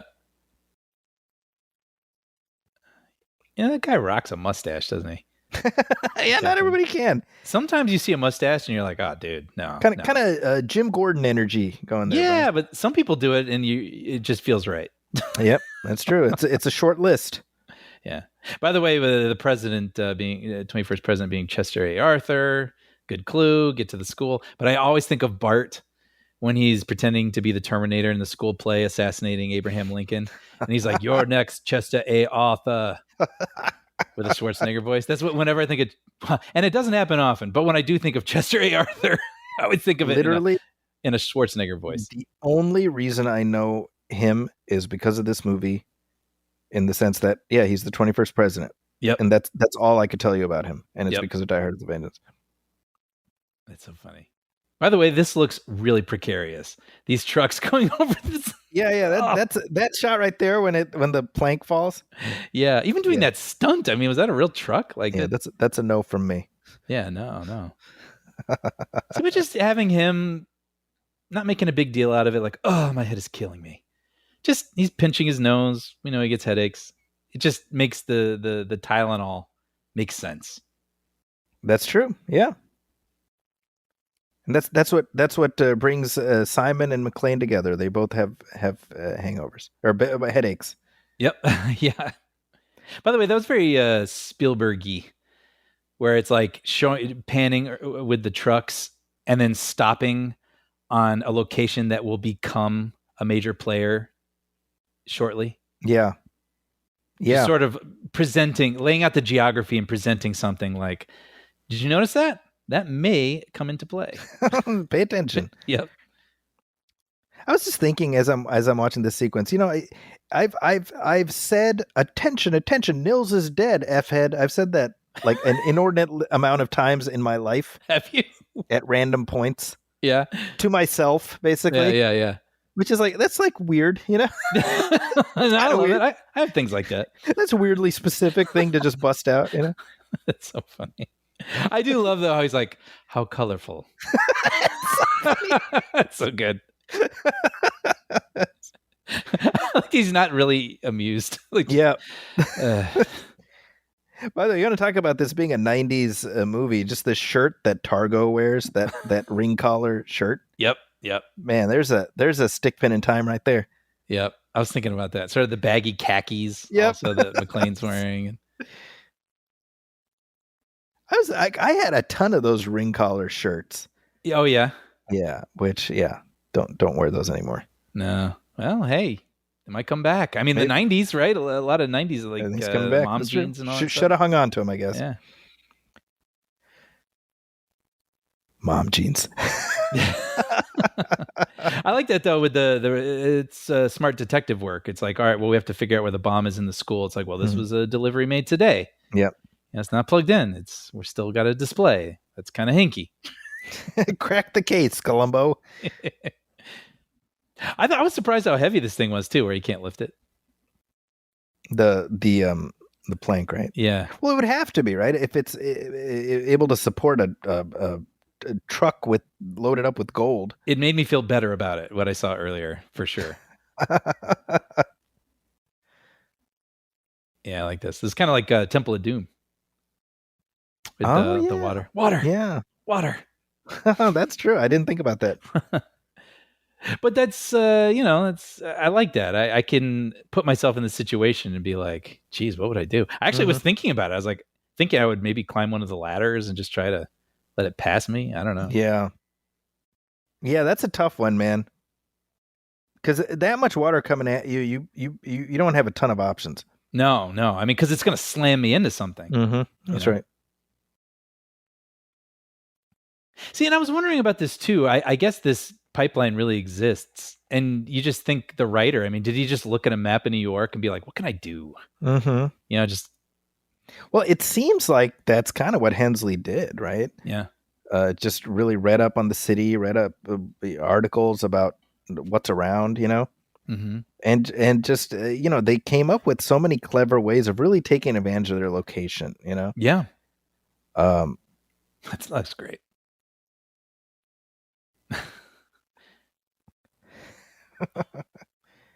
Yeah, Willis, I feel like this movie kind of signaled like an upshift for him.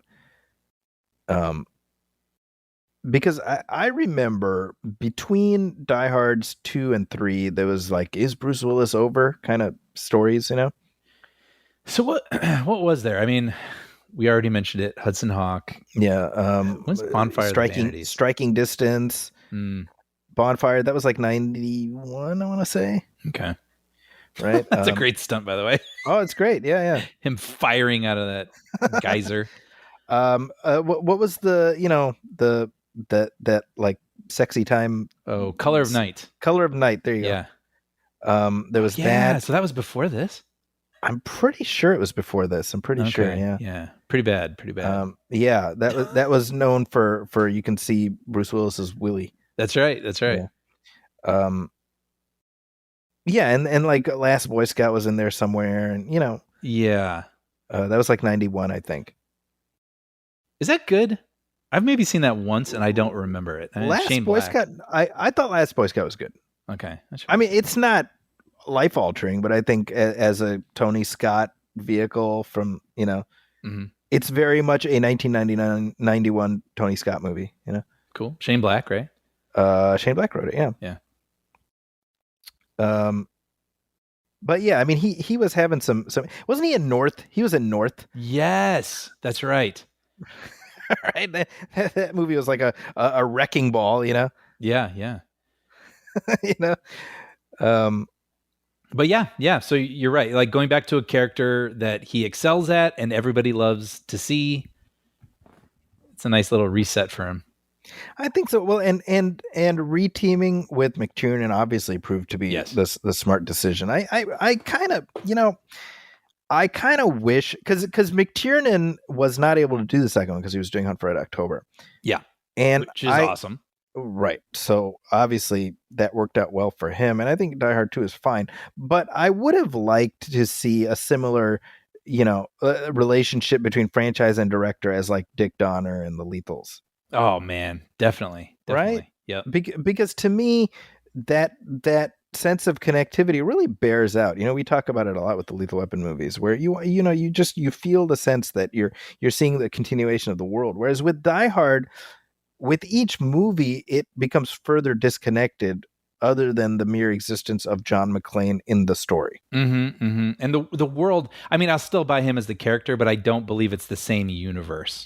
Right. Yeah. And there's just subtle things, that cause you to think that. Mm-hmm. By the way, Graham Greene is so good in this. Yeah.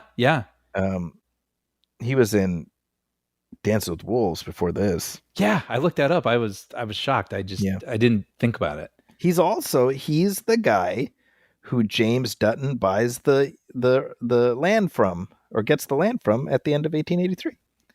Ah. Yeah, no, he's good in this. He is good. I like that each cop. Yeah, no, sorry. I was gonna say I like that each cop doesn't feel like cop number 1, 2, 3, 4. That's right. They all have their different tempos and personalities. Yeah. Yeah. He's kind of the calm one, and he has to lead the kids. That's like a great scene, isn't it? Having the kids in that auditorium. There's something sort of spooky about it. Yeah. Like they're in there, singing "Row, row, row your boat," unaware that there is a bomb being diffused elsewhere in the building. Yeah. I like that. Yeah, well, and put kids in jeopardy, you're going to make us lean forward a little bit, But it doesn't feel manipulative, which I appreciate. No, I agree. Although I think about the the coincidence of the bomb being in the school, or the quote unquote bomb being in the school that Zeus is, nephews go to. That does seems to stretch believability to me. Yeah, that's true. Yeah, I don't know. I guess I didn't really think about it. I mean, you roll with it, but that is kind of a reach. It's funny. I was stalling because I was trying to decide if I would have missed having those characters in that scenario. Uh-huh. I mean, it gives it some extra business, but yeah, I guess it makes it a little more personal, even for us, because we were introduced to those kids. Yeah, I was like, maybe is there a plot reason that actually happened, but I don't believe so. I think it's just a coincidence. Yeah. But I was a little annoyed with the kids here, I will say. What's that? I was a little annoyed with the kids here. I was like, just can't follow the rules. And then it's going to possibly get a bunch of people killed later. But it feels kid-like. They're not thinking that way. Oh, so I was just out of curiosity. So I was looking up Bruce Willis, 95, Die Hard with a Vengeance. He was also in 12 Monkeys in 95. Yep, that's right. I thought that was late 95. Yeah, then we have Last Man Standing, 96, Fifth Element, 97, The Jackal, 97, Mercury Rising, and then Armageddon, The Siege. Yeah, so I mean, he had his ups and downs, but I think from the mid 90s to, the beginning of sort of that run where it was clear that he was, his illness had started, he retained his credibility as a presence, Well, it feels like he has these sort of os sort of things in here, like Mercury Rising and that kind of thing. But exactly. But then you get like The Sixth Sense, and then the whole 9 yards and all those enough substantial hits to offset the movies. Exactly. Right. It's like he keeps hitting when he needs to. Yeah, it is. You watch this movie now, and if you've seen footage of him recently, it is sort of heartbreaking. Because he's it seems like he's almost nonverbal at this point. Yeah. And yet, like, his wit is such a key part of his persona. Yeah. But there's no doubt. I mean, at his peak, just a singular screen presence, and it's not like he was playing John McClane in every movie. John McClane was his most iconic character, but I mean, we just talked through The Sixth Sense not that long ago, and he was acting in that movie. Yeah, it's good dramatic work, and then the whole 9 yards is something I feel like has been a little lost to time, but I like remember it was popular, and he was funny in it. Yeah, I don't remember the second one, but I thought the first one was good. Yeah. I mean, for what it is, it's not, it's not going to change your life. Yeah. I love that moment. I don't know why he does it, Yep. but it just feels very human or something. He's like, let me go first. Yeah, let me go. I'm going to go first this time, okay? Yeah. Like, I don't know. It just felt so real to me. Yeah. But it's so funny because this isn't necessarily the most spectacular stunt in the movie or bombastic. Yeah. But that's a hell of a stunt. Yeah. Get this cable on a moving barge with a truck attached to that's resting on a bridge, and yep. you got some stuntmen actually dangling over all of this. Like, this is crazy. That's a no from me. Yeah. Yeah. I guess they really did this. I mean, not all of this. I mean, the truck part of it on the bridge and pulling it over and everything. I mean, this is crazy. Yeah, I mean, this is like one of the few instances of effect compositing in the movie. But even still, it's there you go. that'll do it. Yeah. You might say he's half the man he used to be. I'm gonna say that's some side-splitting action.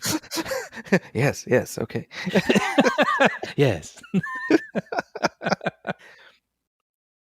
Yeah, I think that.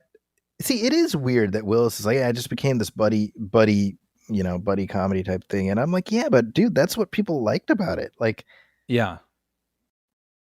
And again, like the other ones are that also.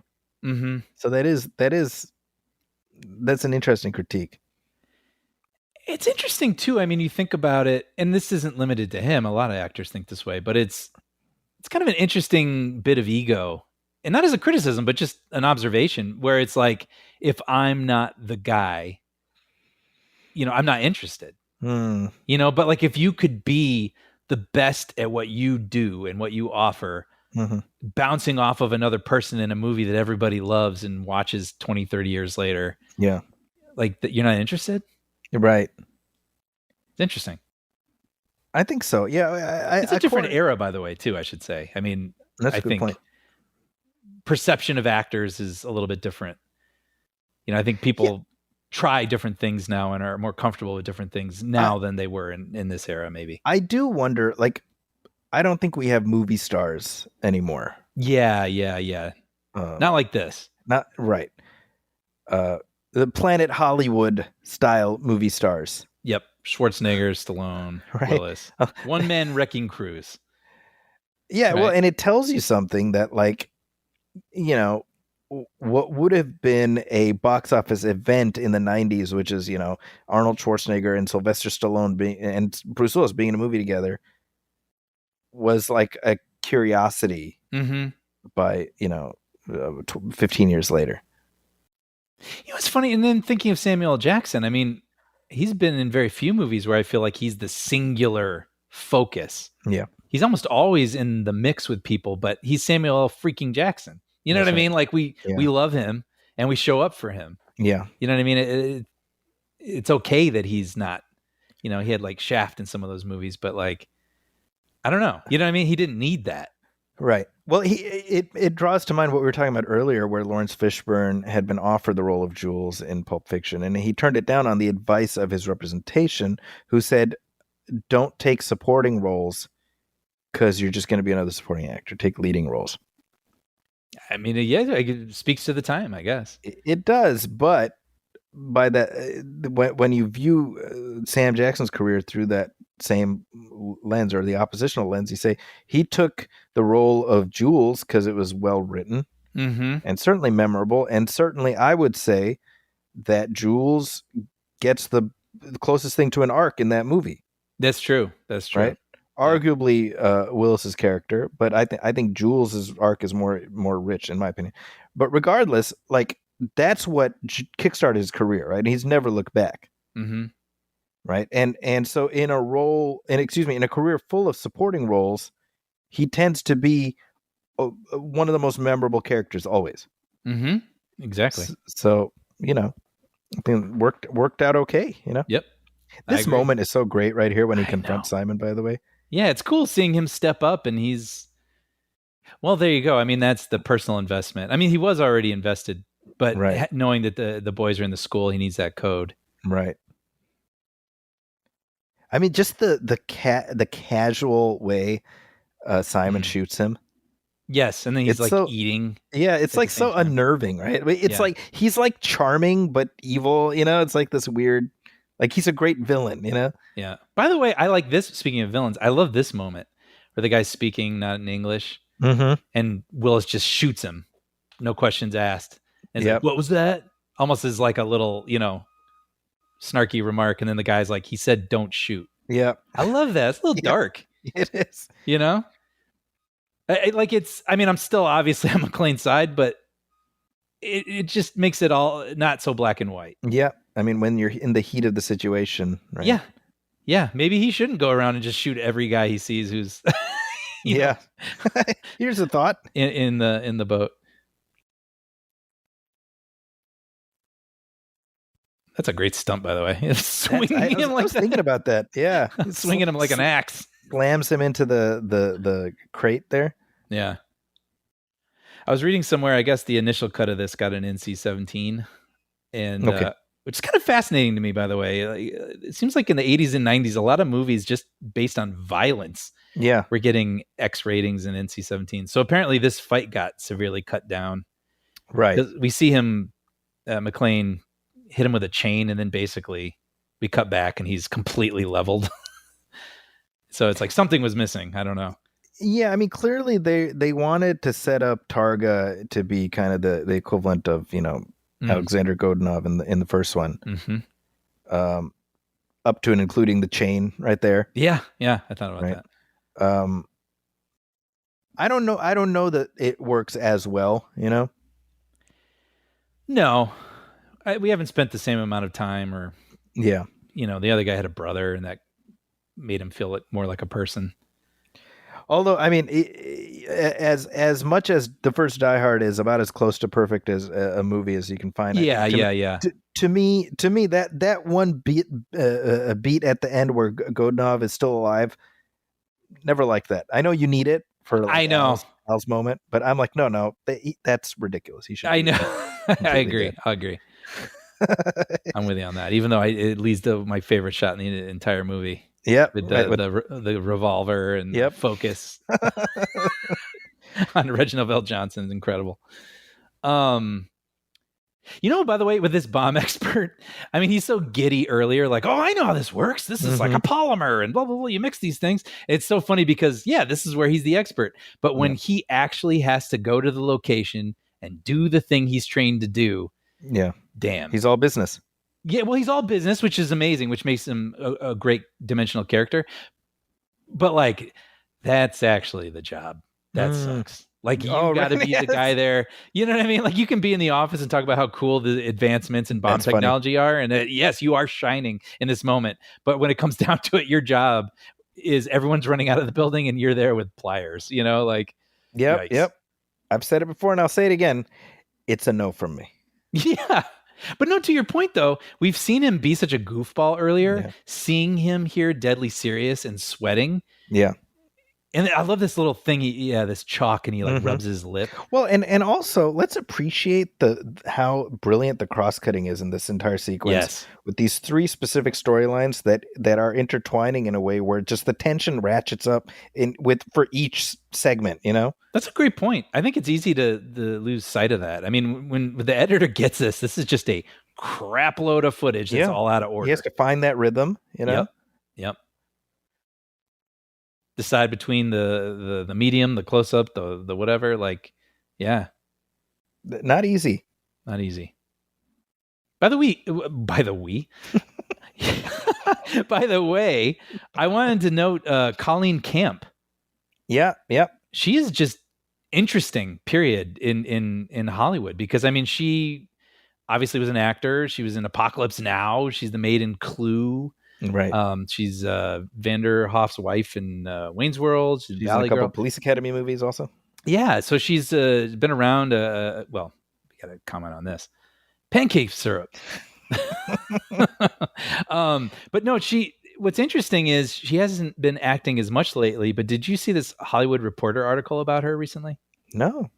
So she's a major like mover and shaker behind the scenes currently Okay. in Hollywood. She has relationships with basically everybody. Huh. And so they were just saying, like, you might not know this, but a lot of the movies that you love that have been nominated for Oscars or have won Best Picture, she's been an integral part of their campaigns. So going all the way back to Elections, she saw the movie Election. She knows a lot of people, so she started holding screenings and having people meet people involved with the movie, and just thought it should be recognized and celebrated. And that carried all the way up to Parasite. Like, she was a huge champion for Parasite, and so she has these parties. And so going back to Three Kings, which we just talked about, Yeah. you know, the feud with David O. Russell and George Clooney, she helped end that feud. She brought them together. Wow. Yeah. And so Like just recently. Yeah. And so David O. Russell is like, oh yeah, you go hang out with Colleen Camp. You'll walk 2 a.m. You'll walk into her living room. You'll see Quentin Tarantino, Quincy Jones, Cher, and Dan Aykroyd just chatting it up like family. Like that's her house. That is super random. She's fascinating. Yeah, it's worth looking up. It's a Hollywood Reporter article, and everyone's people quoted in it. It's like Guillermo del Toro, Lee Daniels, like oh yeah, we love Colleen Camp. Wow. Yeah, fascinating person. the whole bit here where McClane was on hold with the Coast Guard. Yeah. Communique. I need to introduce that into my vocabulary. I think it's time. I think it's past time, frankly. Yeah. It makes me think of Wes Anderson. I would like to send a communique. Then you see a perfectly framed overhead shot of me writing on the stationery. Please make haste to Che Hall.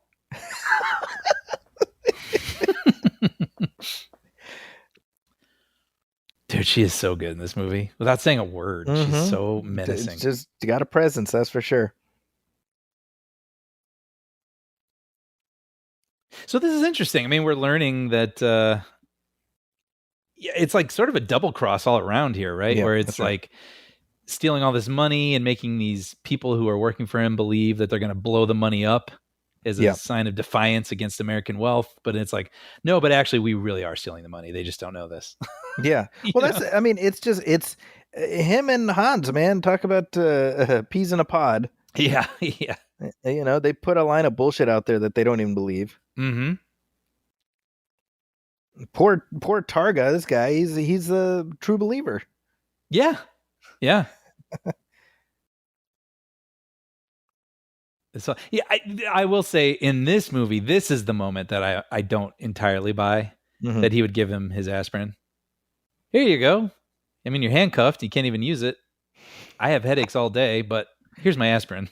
But you know, it's just idiosyncratic enough. Yes.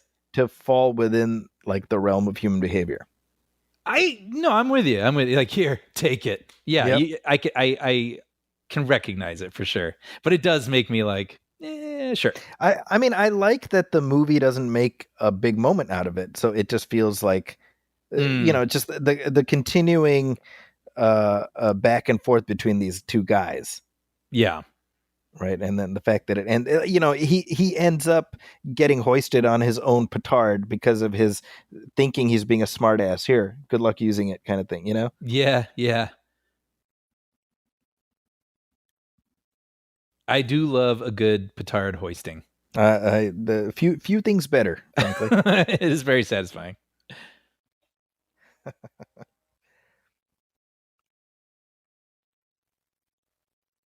Yeah, the whole idea of you know the gold not being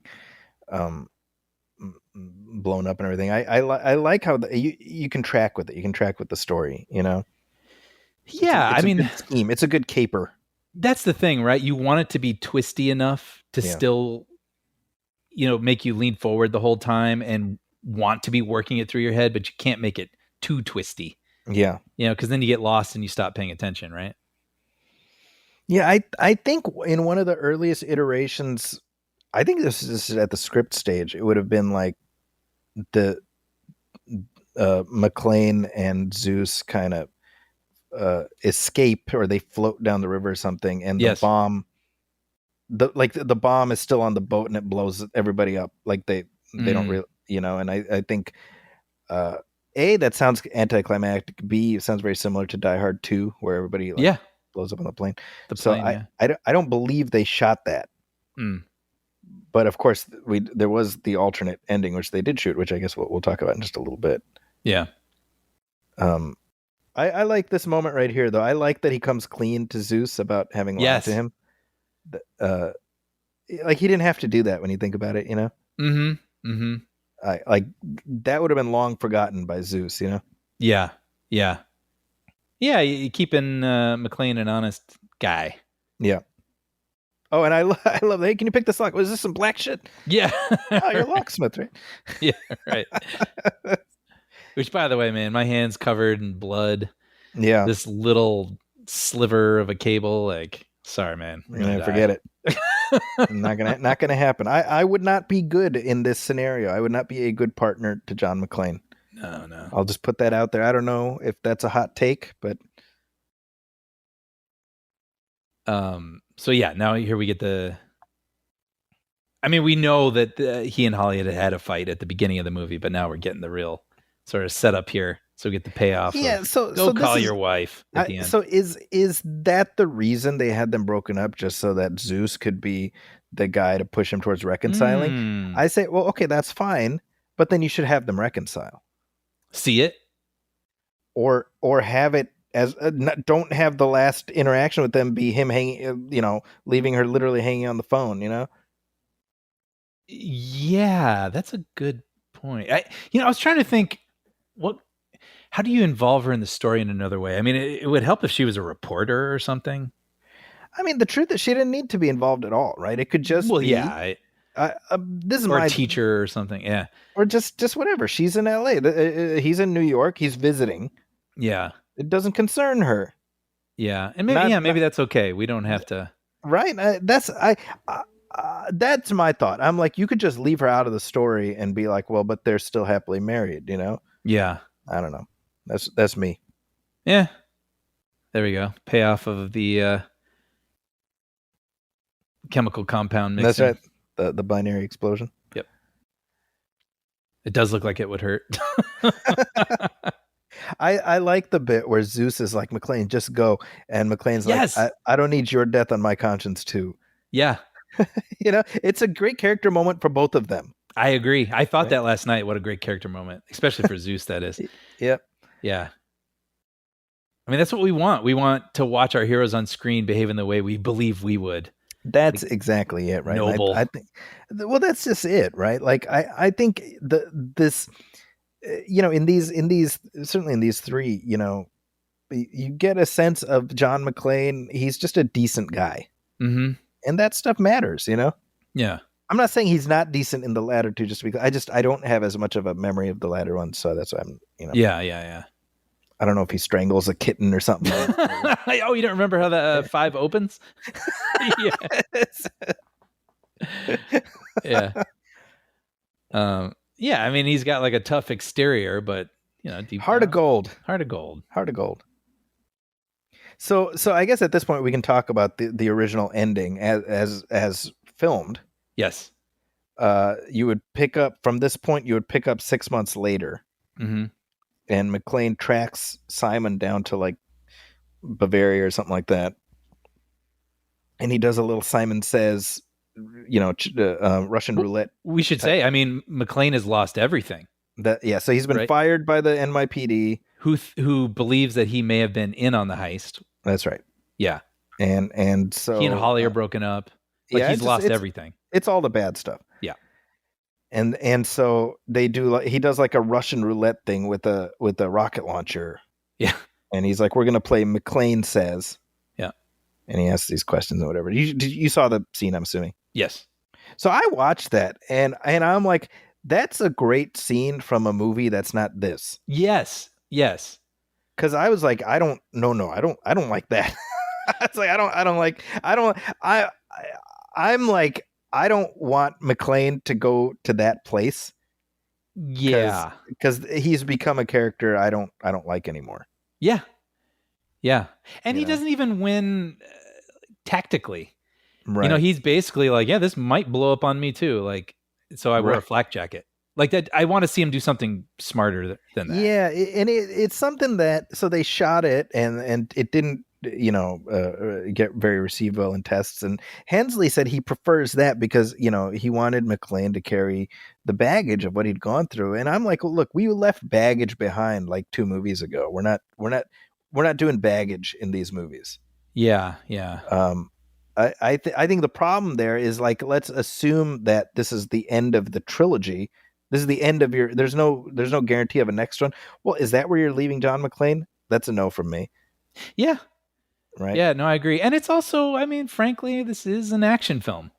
That's right. I mean, I think we do sort of need to go out with something a little bigger. Yeah, a little bigger. And I would say, I don't think this wrap up is the best part of the movie. No, it still does feel weirdly smaller. It's kind of perfunctory a little bit. Yeah. And it feels like an obligation. But I just think in terms of what we expect from the character, we want something a little more. It's something in the neighborhood of what we're about to see, versus that sort of that David Fincher movie that it turned into. Yeah. We want to see him be clever, and we want to know that he ends the movie a good guy. Yeah, right. Because that sequence is essentially him becoming a Die Hard villain. Yeah. Right. So a little unnerving. And I think it's well written. Oh yeah. It's well performed, but it just feels like something from a different movie. What's interesting too is when you watch it, it looks rough. Yeah. It's not like a finished version, a clip from a movie. Yeah. And there's no score. Right. And it did make me wonder, because you start getting these sort of canted angles. That's a good point. And everything. And I was curious what it would have sounded like with the music getting a little more probably tense and unnerving and, heightened. I'm curious what the final version of that would have looked like. And then also when it ends, I'm like, directed by John McTiernan? Like, it just is very abrupt. Like, is that literally the way it's going to end? I don't know. I don't think audiences would have liked it. Yeah. It certainly would not have been the number one movie in the world that year. Yeah. Yeah. So this is kind of funny. They're calling out to him, and he's in that, like, behind that window in that warehouse, and Zeus is like, he looks pissed. I was like, there is no way he sees him. I was thinking that. This does feel a little slapdash, all of this. Yeah. Well, I mean, clearly, yeah, they had, they had to throw something together. Yeah. And it's funny, the bottom of the medicine bottle would have led him somewhere else. Right. In the original version. So it's like they had to change what the bottom of the bottle would have said. Yeah, I think that this is where, the test screenings and notes process does show its value, right? I mean, we can quibble about how necessary some of this stuff is, but I think if you screen a movie and the ending is received, overwhelmingly negatively, well, you have to get into that a little bit, Yeah, and it doesn't mean you have to do what the audience suggests. That's right. But you just have to recognize that something isn't jiving with them, and you are ultimately making the movie for them, right? To entertain them. So it's like, well, make something that pleases you that is then going to answer whatever it is they're trying to tell you. That's exactly it. Yeah. Yeah. I had a thought and I lost it. Never mind.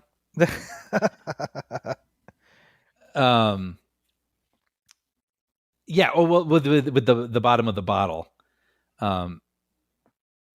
Well, you know what? That's what's interesting. I was thinking, like, I don't have an aspirin bottle that would have anything that specific on it, but I guess saying that he has migraines, that's a step above just your common headache. So he might get specialized medicine for that. That's a good point. Yeah. But yeah, something even down to this location, it feels a little bit like, all right, well, this corner said we could shoot on it. You know what I mean? Like, it's not it kind of like makes you realize subconsciously the look of a location can make you feel that something is more or less spectacular. That's really interesting. Like this literally just looks like a truck stop they found somewhere. You're absolutely right, and I don't know that I could have articulated that necessarily until you framed it that way. Yeah, I don't know that I've ever even put it into words before. It's just something I've always felt, and now I'm just really having to think about it. But I do think it's pretty spectacular the way that the helicopter goes out. That's really exciting. Getting the cable wrapped up in it. Well, I think, look, it goes to what I was saying before. I think this ending, it's like totally fine, but it is, I think, the least exciting of the action sequences in the film. Yeah. Wait, what's the business with the bullets here? I kind of missed this. I missed it last night too, where he can't use all of them. Are they damaged or something? That is a good question. I'm not sure. He kind of like flicks away a couple of them, and he only has 2 good bullets. Well, having the 2 good bullets, that's like feels like a callback to the first movie, right? Yeah, that's nice. He gets less opportunity, right, to get this right. But specifically, what causes these bullets to be unusable? I'm not sure. It'd be funny after he'd been in the water if he just holds them upside down and water spills out of them. A fish drops out. Yeah, exactly. Yeah. You just made it better. That's what it is. But that is such an awesome image. Oh, it's great. That circular sparks. Yeah, with the rotors. Oh man, that's good stuff. Well, that'll do it. Yeah, that'll do it. I've said this before, but it is funny how Yippee like just became the catchphrase of the series. And this is the last potentially believable one. Because this is in the family. Right? Well, yeah, I mean, because most people don't have catchphrases like in life. Yeah. So it gets harder to be like, oh, like McClane being like, oh, I gotta drop that shit right now, Well, it's funny because it came from a very specific conversation they were having. Yeah. And it isn't something that he yelled at him as he was falling off the building. It was just like a little, into the walkie. See, Mike, like when does he know is the right moment to say it?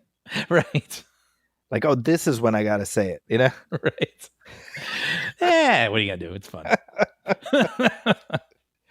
Oh man. Wow, that just breezed by, I gotta say.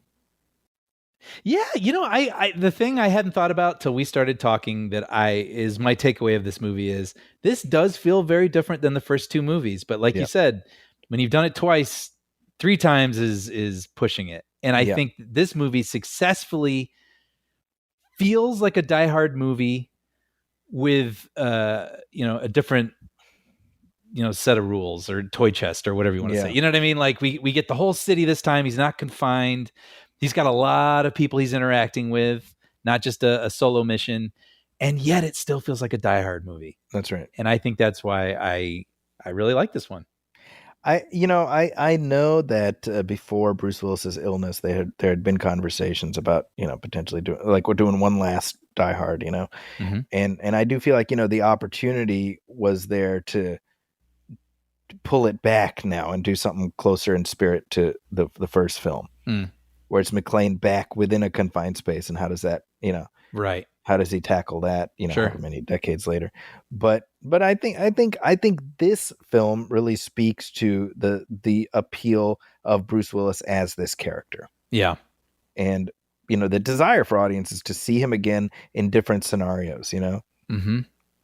And really, like, when you in the annals of action heroes, I think John McClane still stands out. He's still unique, I mean, this Die Hard 1 and this character, I feel like all these years later, people are still chasing it. Yeah. It's still the bar. It is. And you have films that are trying to emulate McClane or, sort of stand in contrast to McClane. Yeah. But either way, it's a reflection of sort of the outsized role that he has, in pop culture terms. Absolutely. And then you think of this past Christmas, there was the Netflix movie Carry On. Yes. Where it's basically Die Hard in an airport. Yeah. And you're like, as opposed to the Die Hard in an airport. Yes, right. But I mean, all the reviews and conversation about it was still, oh, this is a Die Hard in a fill in the blank. Mm-hmm. I mean, to this day, it is just, they created, there's the Western, there's the sci-fi, whatever. And there's the Die Hard template. Yeah. Yeah. Well, I'll tell you, it says something about 1995 was pretty stacked when we look back in terms of the movies that came out that summer. What else was there? Well, you had this, and you had Batman Forever was this year, Apollo 13, Waterworld was this year. Right? There's more, but I mean, it's kind of, when you look back, you're like, man, just the variety of blockbusters available. Yeah, you're right. It's just kind of refreshing, and there was an audience for it. I think it tells you something that the first 4 films were all rousing successes, and the fifth one probably less so. But there's an enduring appeal for the template, for the character that's transcended. Yep. But yeah, we'll be back soon. We'll be talking through Die Hard 4 at some point, I suspect. I look forward to it. It's been a while. Sooner rather than later, we'll be working our way through the remainder of these films. But hey, let us know your thoughts. What do you think about what we had to say? You can email us at moviefilmpodcast@gmail.com. You can also hit like on our Facebook page, facebook.com/moviefilmpodcast, and message us there. As always, please go to Apple Podcasts and leave a review, leave a star rating if you like what we're doing. Let us know. And we also have a Patreon page, Brian. That's right. If you head over to patreon.com/moviefilmpodcast and subscribe for only $5 a month, you'll find every commentary we've ever done and receive every episode and commentary moving forward absolutely ad-free. It's our way of providing the show without ads, without any interruptions, which is hopefully the most satisfying way to listen to this. Plus, your subscription also goes a long way in helping to support us and help sustain producing this show. So if you're interested and able, please head over to patreon.com/moviefilmpodcast. I got to say, Brian, $5 a month, that sounds like a pretty good deal to me. I think so too, Zachy. I'm just saying. I don't know if my opinion has any weight in this whole conversation, but I'm just going to put that out there. I agree. But hey, if you're looking for me online, you can find me on social media at Zacky's Corner. That's ZAKIS Corner. And hey, we got lots of fun stuff coming up. We got new commentary coming soon. It'll be here before you know it. So with that, on behalf of my partner Brian Hall, my name is Zachy Hassan. This has been our movie film commentary track for Die Hard with Vengeance. We will catch you next time. Thanks, folks.